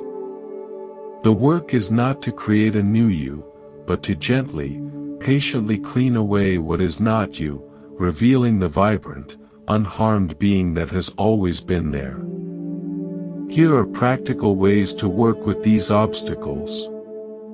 When fear of passivity arises, ask, is this thought/feeling helping me act skillfully, or is it just creating noise? Then, set an intention for clear action. I release this worry, and I will focus on the first practical step. This moves you from paralyzed clinging to purposeful release. When stuck on forgiveness, shift the question from, how can I forgive them, to, how can I free myself from the power this memory holds over me? Practice the compartmentalization exercise. Write the hurt down on paper and physically seal it in an envelope, symbolically walling it off. Your healing is the priority. When fearing the void, instead of focusing on what you're losing, get curious about what might appear in the empty space. After a release, sit quietly for just 1 minute. Don't fill the space. Just breathe into it. Often, what arises is not emptiness, but a sense of relief, peace, or a simple, clear thought about what to do next. Remember, the mind that is objecting is the part of you that is afraid of change. Meet it with kindness. You are not trying to annihilate it, you are inviting it to relax its grip, to see that the safety it seeks in clinging is an illusion, and that true safety lies in the flexible, resilient strength of the open hand. You are not becoming less. You are becoming more truly yourself. We have navigated through daily burdens, relational tangles, creative blocks, and the mind's own clever objections. Now we arrive at the horizon line that gives perspective to our entire journey, the reality of impermanence. This is the ultimate teacher of letting go. The changing seasons, the aging body, the shifting sands of circumstance, and the quiet, inevitable truth of our own mortality, these are not morbid subjects to be avoided.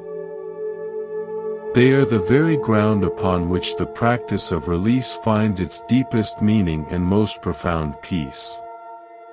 To make friends with impermanence is to achieve the ultimate freedom, freedom from the fear of loss. In the West, we have often treated impermanence as an enemy. We fight aging with creams, we hide death away in sterile institutions, we crave stability and promise ourselves, happily ever after. This resistance creates a deep, low-grade anxiety. A sense of building our sandcastles right at the tide line, desperately hoping the ocean will change its nature. The practice is to learn to build with the knowledge of the tide. To appreciate the sandcastle because it is temporary. Let's find wisdom in an unexpected place, the world of software development. There is a methodology called agile development. Unlike the old, waterfall, method which tried to plan every detail of a massive project from start to finish before writing a single line of code, a recipe for disaster when things inevitably changed, Agile works in short, iterative cycles called sprints.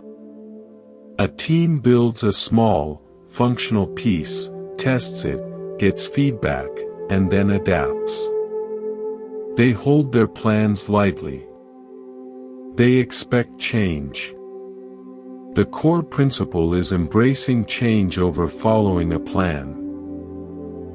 The most successful teams are not those with a perfect initial blueprint, but those most adept at letting go of what's not working and adapting to the new reality of user needs and technological shifts. They understand that impermanence, of requirements, of tools, of the market, is not a bug in the system, it is the system. Our lives are an agile project. To cling to a rigid, 5 or 10-year plan is like using the waterfall method for a dynamic, living process. It creates suffering when life, as it always does, throws in a new variable, an illness, a lost job, a surprise opportunity, a global event. The skill of letting go allows us to run our lives in sprints.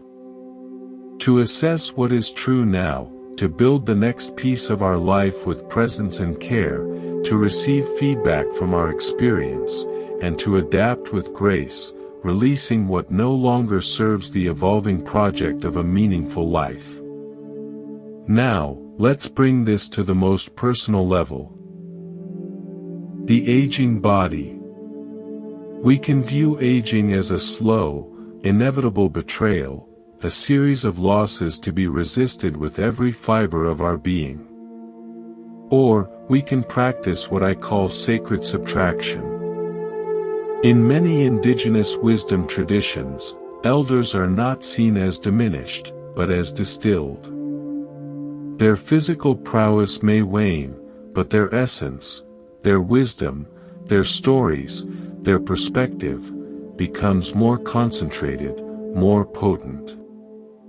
The process of aging is a gradual letting go of non-essentials. The vanity of appearance, the urgency of ambition, the clutter of trivial concerns. What remains, if we cooperate with the process, is the essential core. The tree, as it grows ancient, may shed lower branches, but its trunk becomes more massive, its roots more profound, its very presence more commanding. My own grandfather, a lifelong gardener, faced this with extraordinary grace. In his final years, he could no longer manage his large vegetable plot. Instead of lamenting, he cultivated a single, perfect rose bush in a pot by his kitchen window. He would spend hours tending to it, studying its single bloom with the attention he once gave to an entire garden. He told me, when you have less to care for, you learn to care more deeply. This one rose teaches me everything the whole garden once did. He had practiced sacred subtraction.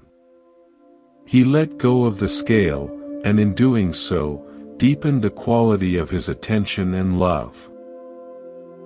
His world became smaller but infinitely richer. This leads us, of course, to the final letting go, our own death. All spiritual traditions, in their own way, are preparations for this moment. The Tibetan Buddhist tradition is perhaps most explicit, with practices like phawa, or conscious dying, where one learns to direct awareness at the moment of death. The core teaching is that how we have learned to let go of small things, a thought, a grudge, a bad day, directly trains us for the great letting go of the body and the self. But you need not adopt a specific doctrine to benefit from this perspective. Simply making friends with the fact of your death is the most powerful practice for living fully. The Roman Stoics called this memento mori, remember you must die. It was not a morbid obsession, but a life-affirming tool. They would keep a skull on their desk not to be gloomy, but to instill urgency, clarity, and gratitude. Remembering that your time is finite and profoundly precious instantly cuts through trivial worries. It asks, is this thing I'm clutching worth the limited handful of heartbeats I have left? A modern, scientific parallel is found in the work of psychologists who study post-traumatic growth. They've found that some people who face a terminal diagnosis or a brush with death don't just recover, they transform. Their values clarify. Trivial concerns fall away. Relationships deepen. They report a heightened appreciation for the beauty of ordinary moments, the very joy we spoke of earlier. Why? Because the imminent reality of an end forces a massive, involuntary letting go of all the accumulated nonsense, revealing what truly matters. Our practice is to voluntarily engage in that clarifying release now, so we don't need a diagnosis to wake us up. So, how do we practice making friends with impermanence in daily life? First, practice the seasonal witness. Pay deep attention to a tree or a plant through its cycles. In autumn, don't just see falling leaves as loss. See the tree's graceful release, its willingness to let go of what has served its purpose, to conserve energy for the winter and the new growth of spring. You are part of this same natural cycle. Second, practice the gratitude of decay. Notice something beautiful in a state of gentle decay, a fading flower, a rusting piece of metal in an artistic way, the patina on old wood. See the beauty in the process of change itself, not just in pristine beginnings. Third, use the "this too shall pass" mantra. For both pleasant and unpleasant moments, silently remind yourself, this is temporary. The joy of a perfect afternoon and the pain of a headache are both passing weather in the sky of your awareness. This practice detaches you from clinging to the pleasant and from resisting the unpleasant. Fourth, practice contemplative visualization. In a quiet moment, visualize your own life from a vast perspective, like watching the brief, bright arc of a meteor against the dark sky of cosmic time. See the beauty and poignancy of its temporary flare. This can instill a profound sense of both humility and preciousness. Finally, let's consider this through a story from the art of Japanese kintsugi. When a prized ceramic bowl breaks, the artist doesn't hide the damage. They repair it with lacquer mixed with powdered gold, silver, or platinum. The cracks are not concealed, they are illuminated. The bowl becomes more beautiful, more valued, precisely because of its history of breakage and repair. Its impermanence, its fracture, became the source of its unique character and increased worth. Your life is a kintsugi piece. The losses, the changes, the aging, the inevitable cracks of experience, these are not flaws to be denied. They are the very seams that, when acknowledged and integrated with the gold of your conscious awareness, create a life of unique beauty, depth, and resilience. Letting go is the process of applying the golden lacquer, not to pretend the crack isn't there, but to repair it with a substance more precious than the original, unbroken state could ever be. By embracing impermanence, you are not signing up for a life of nihilism. You are signing up for a life of intensified presence, fierce gratitude, and authentic love. You stop wasting energy fighting the tide, and you learn the profound joy of swimming in the great, mysterious ocean of change. We have journeyed far together, through the landscapes of the mind and the heart. We have gathered tools and keys, listened to stories from many worlds, and faced gentle truths. Now, as we draw our exploration to a close, let us weave these threads into a single, cohesive vision. Not as a strict manual, but as an invitation to a life lived with an unclenched heart. Imagine your life as a river. For much of the journey, you may have been trying to control its course, building dams of expectation, steering frantically against the current of change, clutching at rocks of the past to hold yourself in place, terrified of the waterfalls downstream. This is exhausting. It is the struggle of the ego, the small self that believes it must manage everything. The practice of letting go is the gradual, courageous process of learning to float. It is not passivity. It is not giving up and sinking. It is aligning yourself with the flow. It means lifting your feet off the riverbed, leaning back into the support of the water, and trusting the intelligence of the current to carry you. You become aware of the river itself. Its pace, its temperature, the sky above, the banks passing by. You are still in the river, subject to its conditions, but you are no longer at war with it.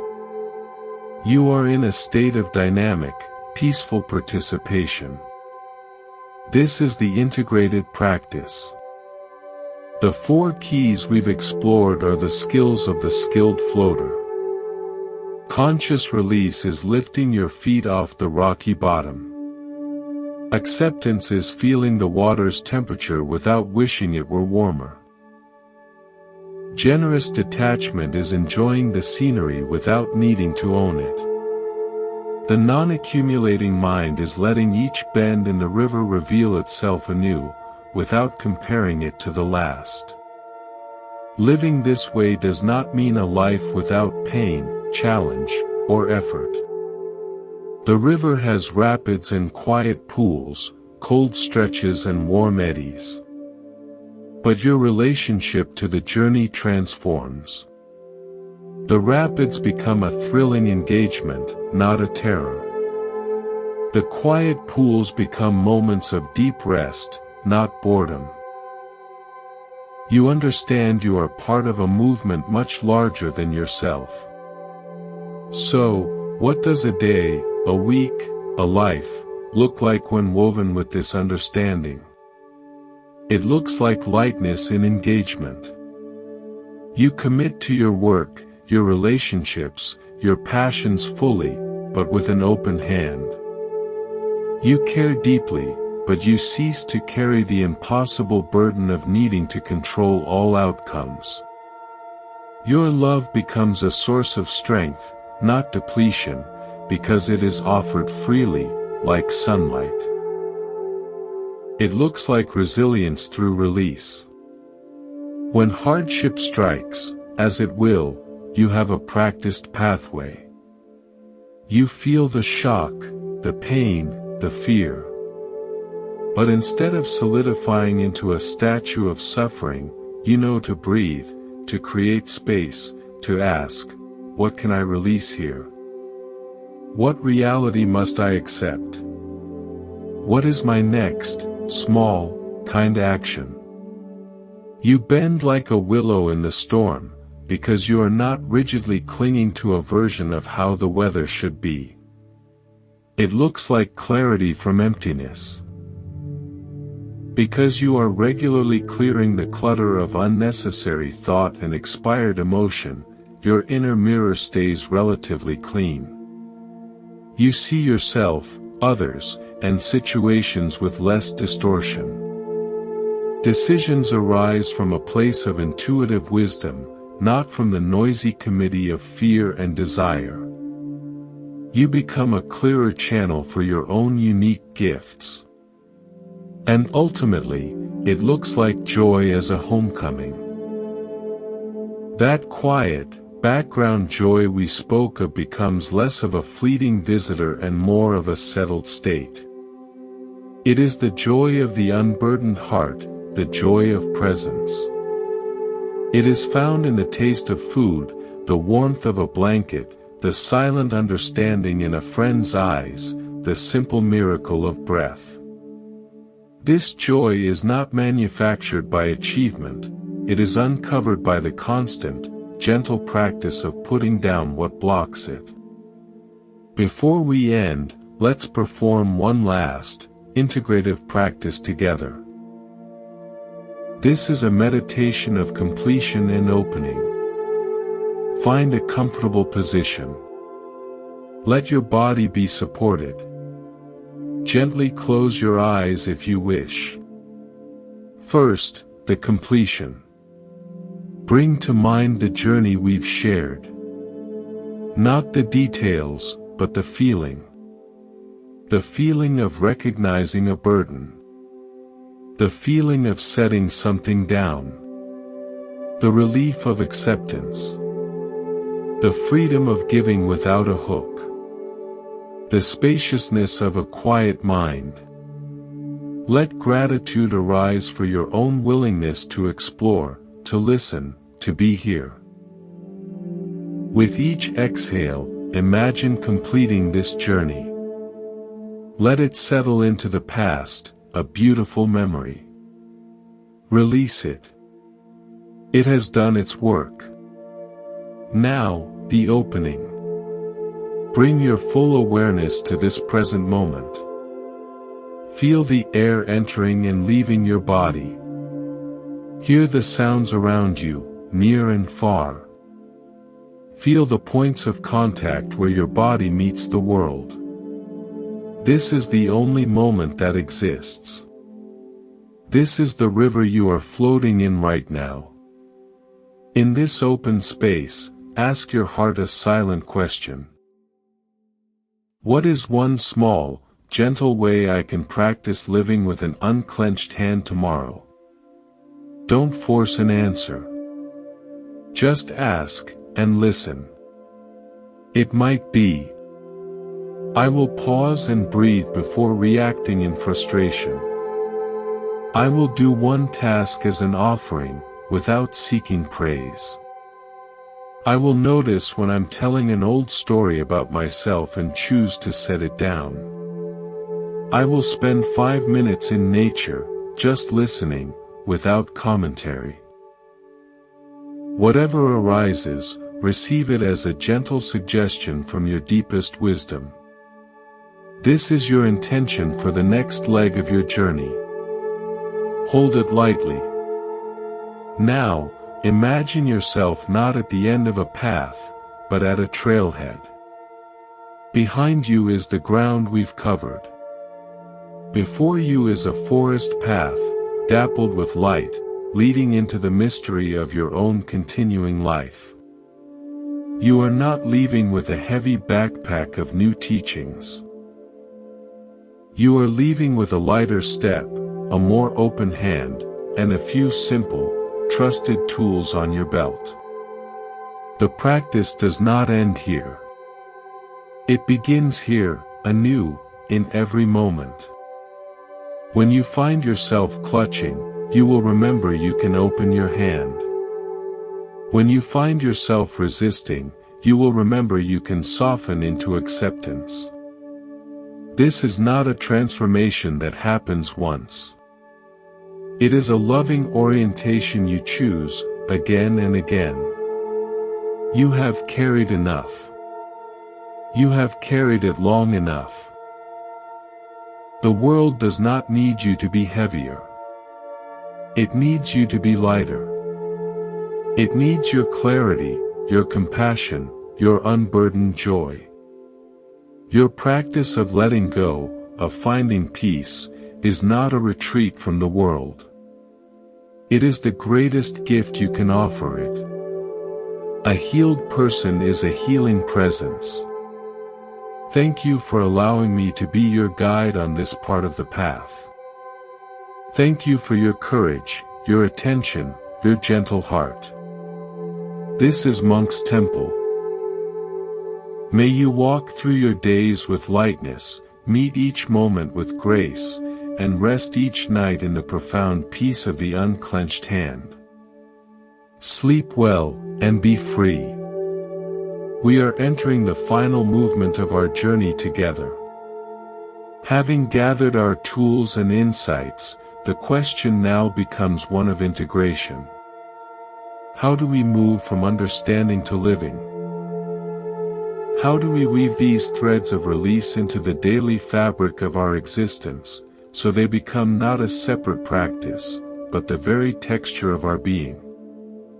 Let us begin with the fundamental rhythm of life, the breath. Breath is the body's primal teacher of letting go. You cannot inhale without first exhaling. The release is not optional, it is essential for the next reception of life-giving air. Yet, when stressed or afraid, we do the opposite. We clutch our breath, creating shallow, tense inhalations with incomplete exhalations.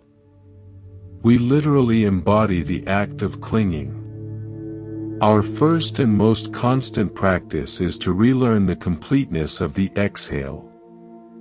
This is not just a breathing technique, it is a metaphysical rehearsal. Each full, surrendered out breath is a microcosm of release. It is your body teaching your mind how to let go.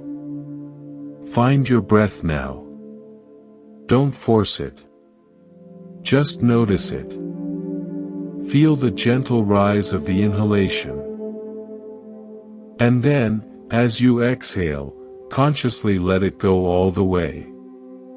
Imagine the breath dissolving into the space around you.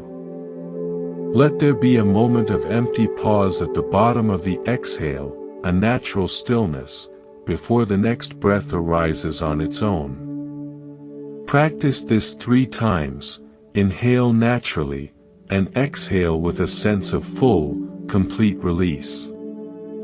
Inhale, and exhale, letting go completely. Inhale, and exhale, surrendering the breath.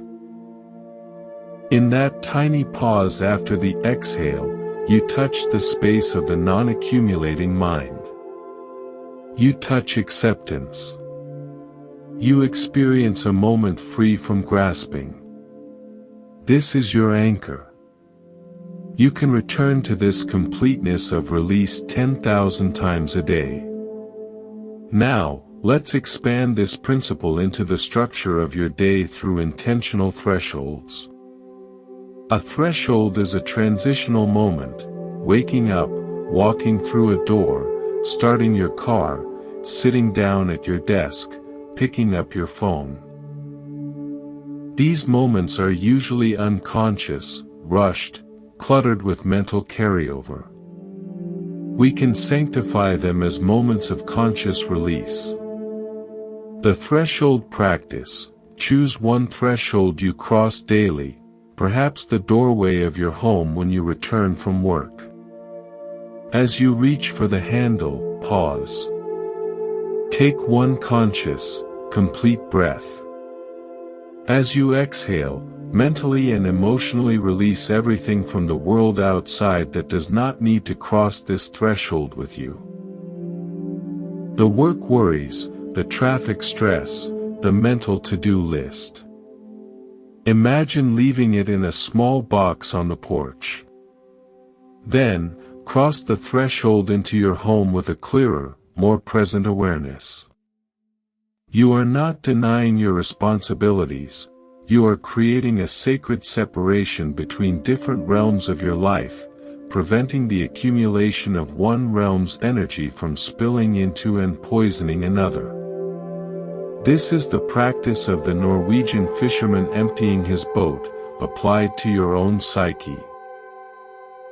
This practice of creating internal thresholds prevents the dreaded contamination of time, where your work mind ruins your family dinner, and your home worries sabotage your work focus. It allows you to be fully where you are, because you have consciously released where you were.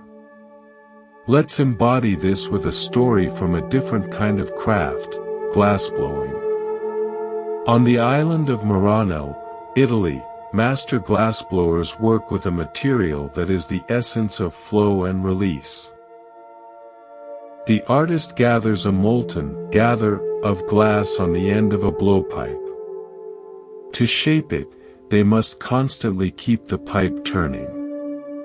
If they clutch it rigidly, hold it still, or try to force a shape before the glass is ready, the piece will become misshapen, tense, and likely shatter.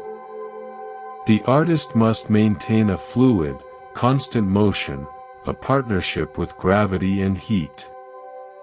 They apply pressure with their breath, but it is a steady, surrendered pressure, not a frantic blast. And at certain critical moments, they must reheat the piece in the glory hole furnace. This is not a failure, it is a necessary return to softness, to malleability, to let go of the current form so it can be worked further without breaking. Your day, your attention, your emotional state is like that gather of glass. If you clutch it rigidly, clenching your focus on one worry, holding a mental posture of resistance, you create internal tension that can lead to fracture. The practice is to keep turning the pipe. To stay fluid in your attention, to apply the gentle, steady breath of awareness, and to know when you need to mentally reheat by stepping back, pausing, and returning to softness through a threshold moment or a conscious breath. The master glassblower doesn't fight the nature of glass, they cooperate with it through understanding and timely release. Your assignment for this next part of your journey is simple. First, practice the complete exhale. 3 times today, stop wherever you are and take one breath where your only intention is to let the exhale be full and complete. Second, create one conscious threshold. Choose one doorway or transition today. Pause. Breathe. Release what came before. Cross with intention. This is not about adding more to your to-do list. It is about changing the quality of how you move through your existing list. It is about inserting moments of spaciousness into the flow of time, so you are not carried along by the current, but moving with aware, graceful rhythm. You are learning to become the artist of your own atmosphere, by mastering the art of release. In our last moment together, we explored the idea of thresholds, using the breath and intentional pauses to release the weight of one world before entering another. Now, let's cross the most important threshold of all. The space between yourself and another person. Let's explore how the practice of letting go transforms communication and nourishes the roots of authentic relationship. Most conversational conflict and loneliness stems not from a lack of love, but from a surplus of unseen baggage.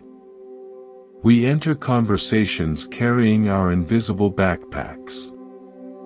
We lob our burdens over the threshold in the form of assumptions, projections, and unspoken expectations.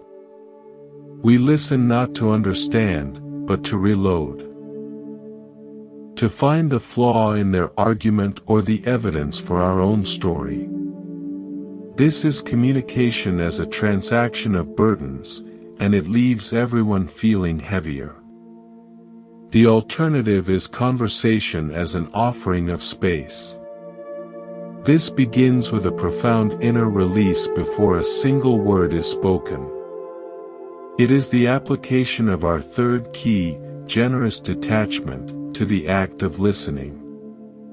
Imagine preparing for a conversation with someone important to you. Before you meet, take a moment in silence. Consciously visualize setting down your backpack by the door. Specifically, set down. Your need to be right, that heavy, polished stone. Your rehearsed response, the script you've been writing in your head. Your assumptions about them, the dossier you've compiled from past interactions.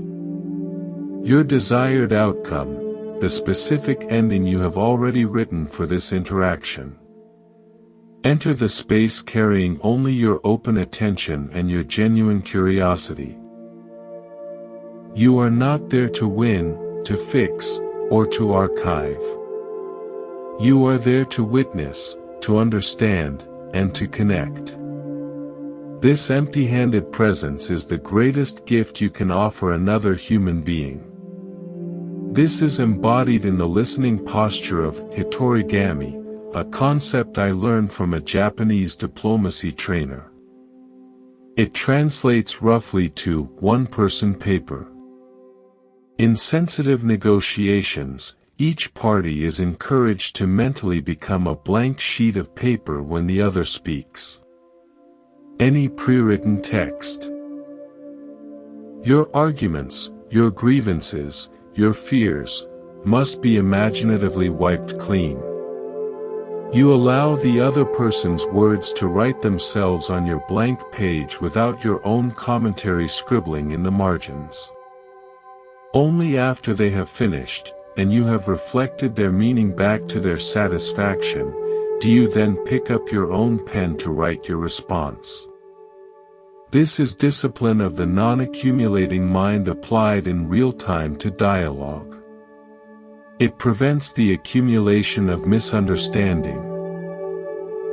Now, let's apply this to a place where holding on feels most justified, receiving criticism or a complaint. The instinct is to clutch, to defend, to explain, to counterattack. The practice is to create a buffer zone of acceptance.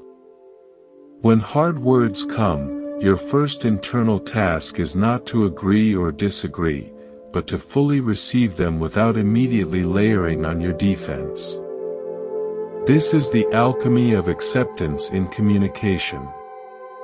You take a breath, your complete exhale, and silently say to yourself, this is what they are feeling and expressing. This is their truth in this moment. This does not mean their statement is factually correct or that you condone harsh delivery. It means you are accepting the reality of their expressed experience as data, not as a spear aimed at your core. From this buffer zone, you can respond instead of react. You might say, "Thank you for telling me that. I want to understand. Can you say more about what led to that feeling?"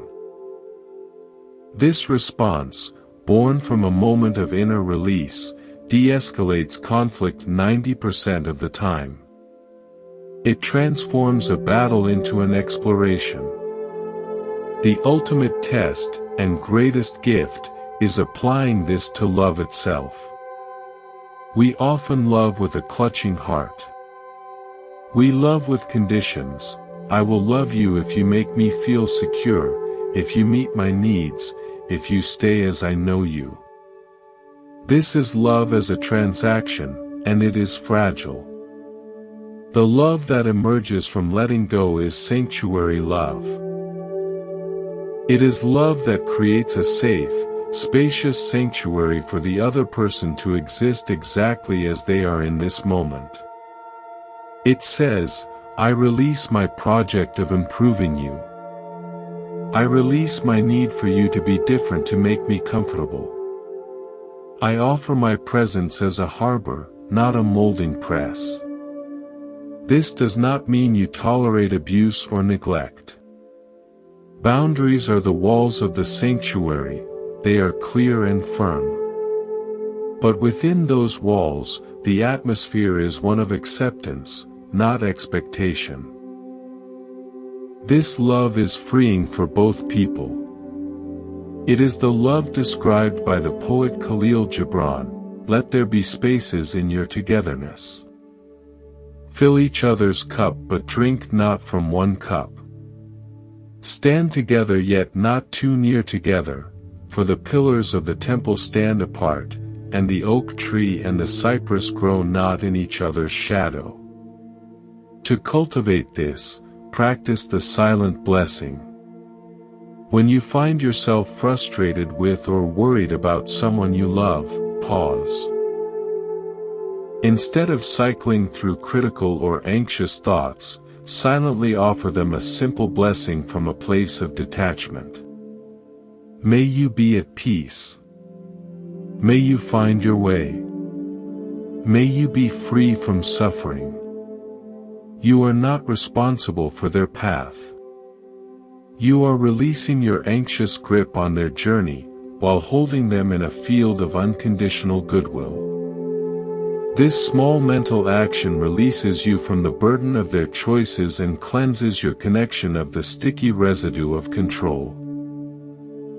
Think of your attention as a kind of soil. Clutching, needy, anxious attention is like hard, compacted clay. Nothing can grow in it, and roots cannot breathe. Attention that has been softened by release, acceptance, and detachment is like rich, aerated loam. It is fertile ground for trust, for honesty, for unexpected growth, in yourself and in the other.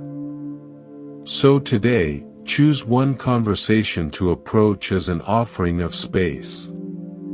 Before you speak, set your baggage down. Listen to become a blank page. If challenging words arise, create your buffer zone of acceptance. And with someone you love, offer a silent blessing, releasing them to their own journey. You will find that connection deepens not when we grasp each other more tightly, but when we have the courage to create a little more sacred, uncluttered space between us. We have practiced release at the start of the day, and in the sacred spaces between ourselves and others. Now, we arrive at the day's gentle conclusion. How we end our day is as crucial as how we begin it.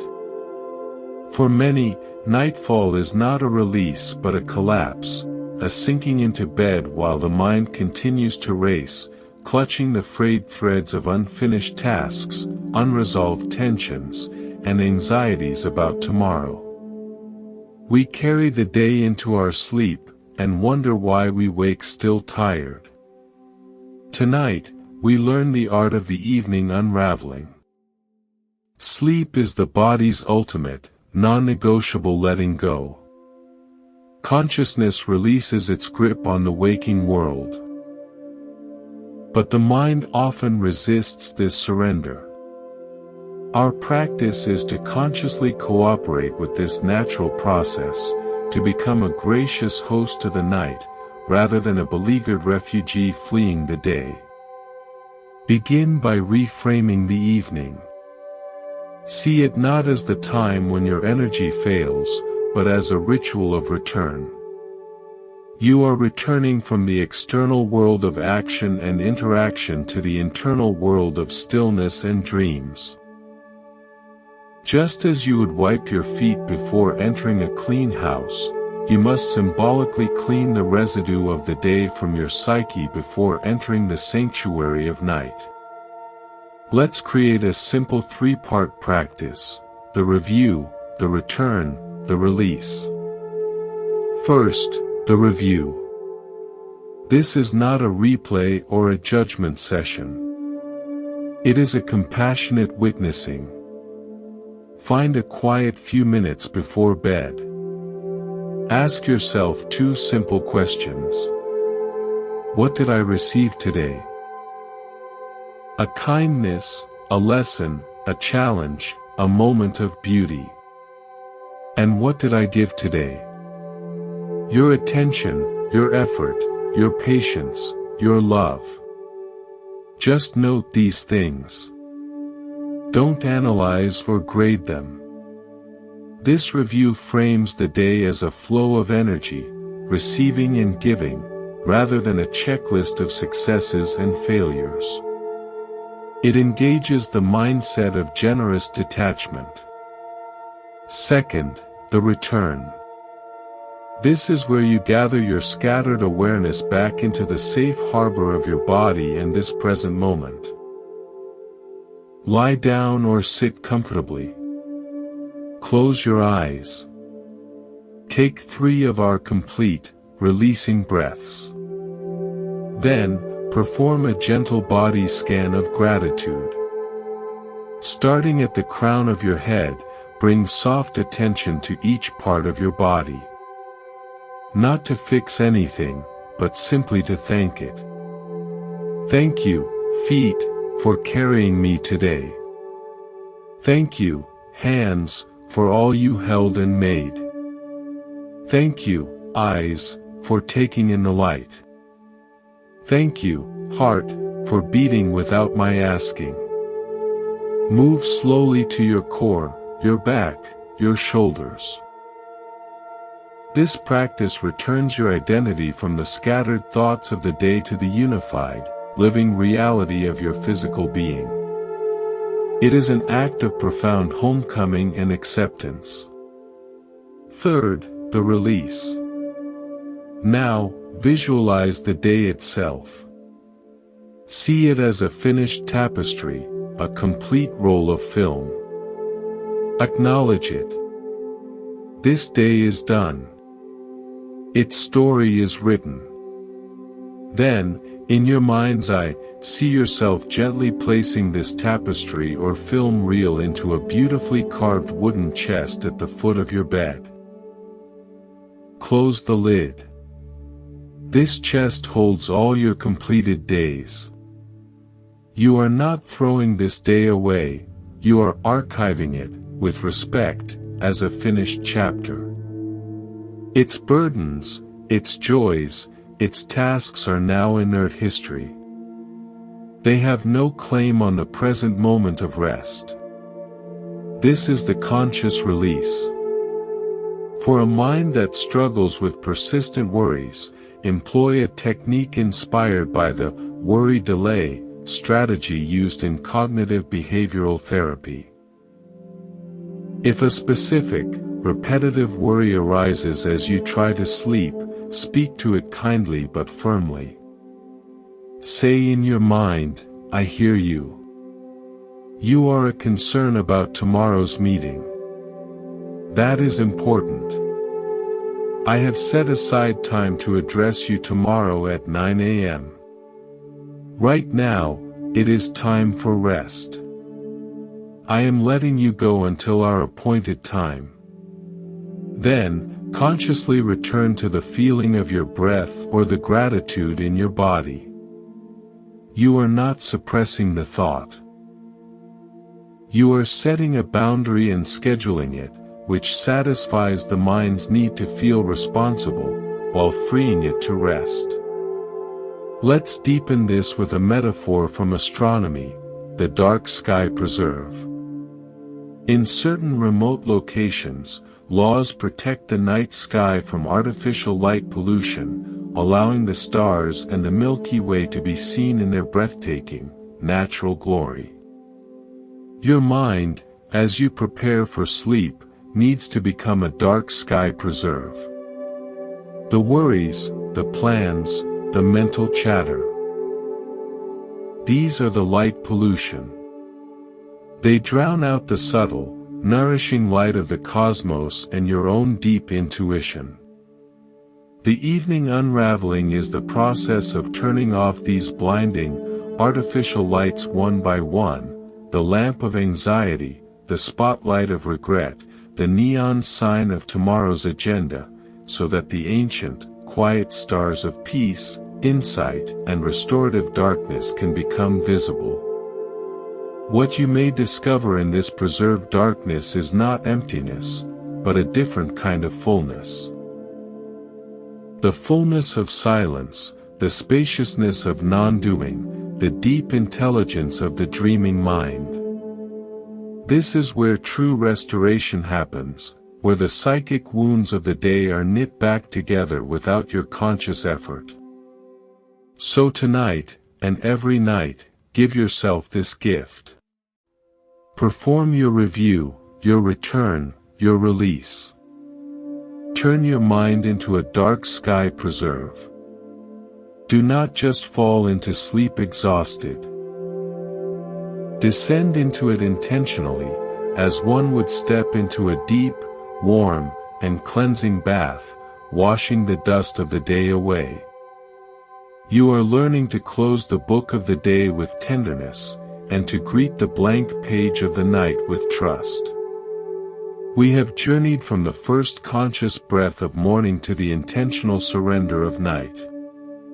We have practiced release in solitude and in connection, in action and in rest.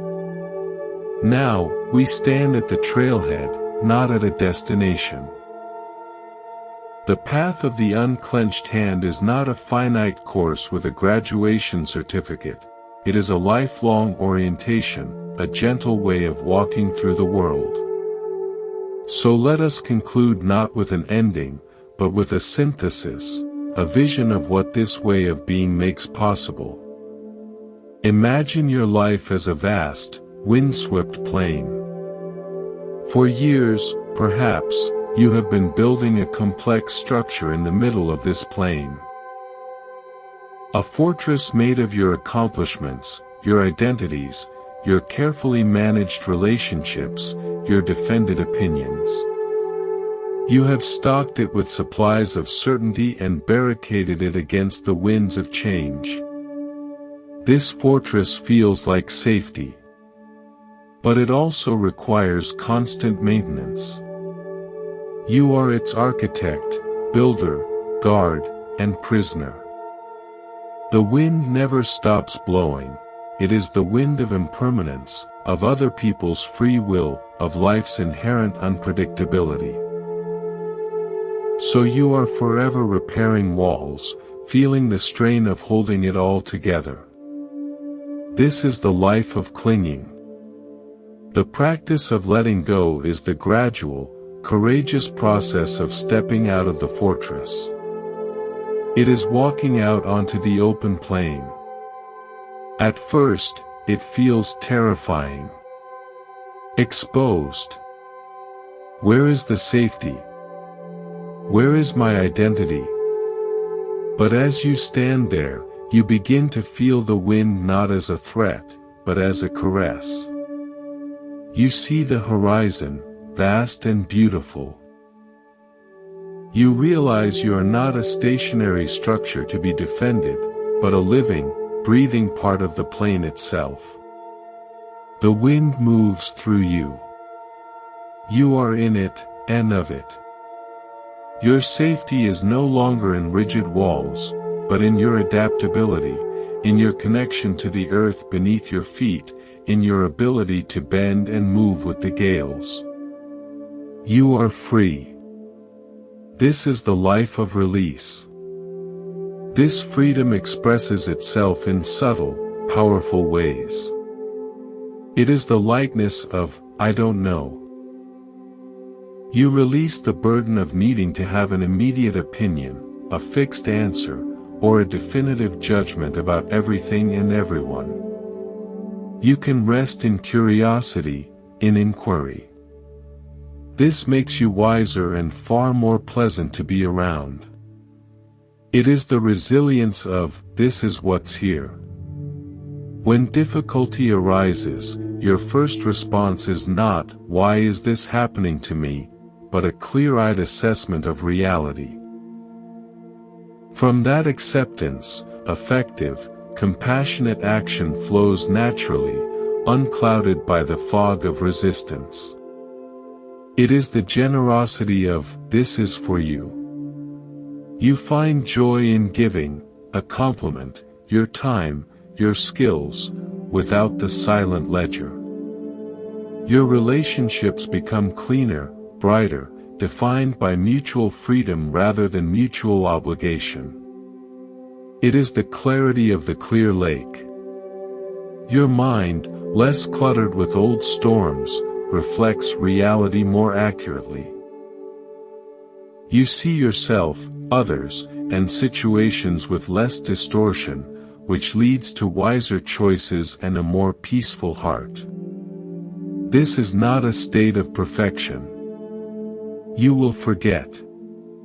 You will find yourself back inside the fortress walls, clutching some old stone of worry or resentment. This is not failure. This is the practice. The moment you notice the walls around you, the weight in your hand, that moment of noticing is grace. That is the awakening. And in that moment, you simply walk outside again. Each time, it becomes easier. The path to the open plain gets more worn, more familiar. So, what is your starting point, tomorrow? It is not a grand renunciation. It is a single, gentle question you can carry with you. Am I holding something I can set down, just for now? Ask it when you feel your shoulders tense at your desk. Ask it when you're replaying an argument in your mind. Ask it when you're worrying about a future you cannot control. Ask it when you're clinging to a pleasure, fearing its end. In that question lies the power of choice. You are not at the mercy of your habits. You are the cultivator of your inner landscape. We will close with a final story, a parable of synthesis. In the great libraries of antiquity, there were two types of scholars. The first type, the completer, was devoted to accumulation. They sought out every scroll, every fragment of text on their subject. Their chamber was overflowing with piles of parchment. They could tell you where every piece was, but the weight of the piles made it difficult to move, and the sheer volume made it hard to discern the central truths. The second type, the synoptes, sought synthesis. They also studied widely, but their goal was to extract the essential wisdom, the connecting thread. They would then write a single, clear, concise codex, a distillation. Their chamber had space to move, to think, to create. The codex was light enough to carry and share. You have been a completer of experiences, emotions, and thoughts. Your inner chamber is full. Your journey here has been an invitation to become a synoptes of your own life. To distill. To extract the essential wisdom from your experiences and then, with love, to let the heavy piles of raw parchment go. Your life's work is not to curate the pile, but to write your own clear, heartfelt codex from it. And then to move freely, to share your light. Thank you. Thank you for your courage in exploring these spaces. Thank you for your willingness to consider the open plain. This has been Monk's Temple. May you walk lightly. May you meet each moment with grace. May you rest in the profound peace of the unclenched hand. And may you share that peace, simply by being it. Good night.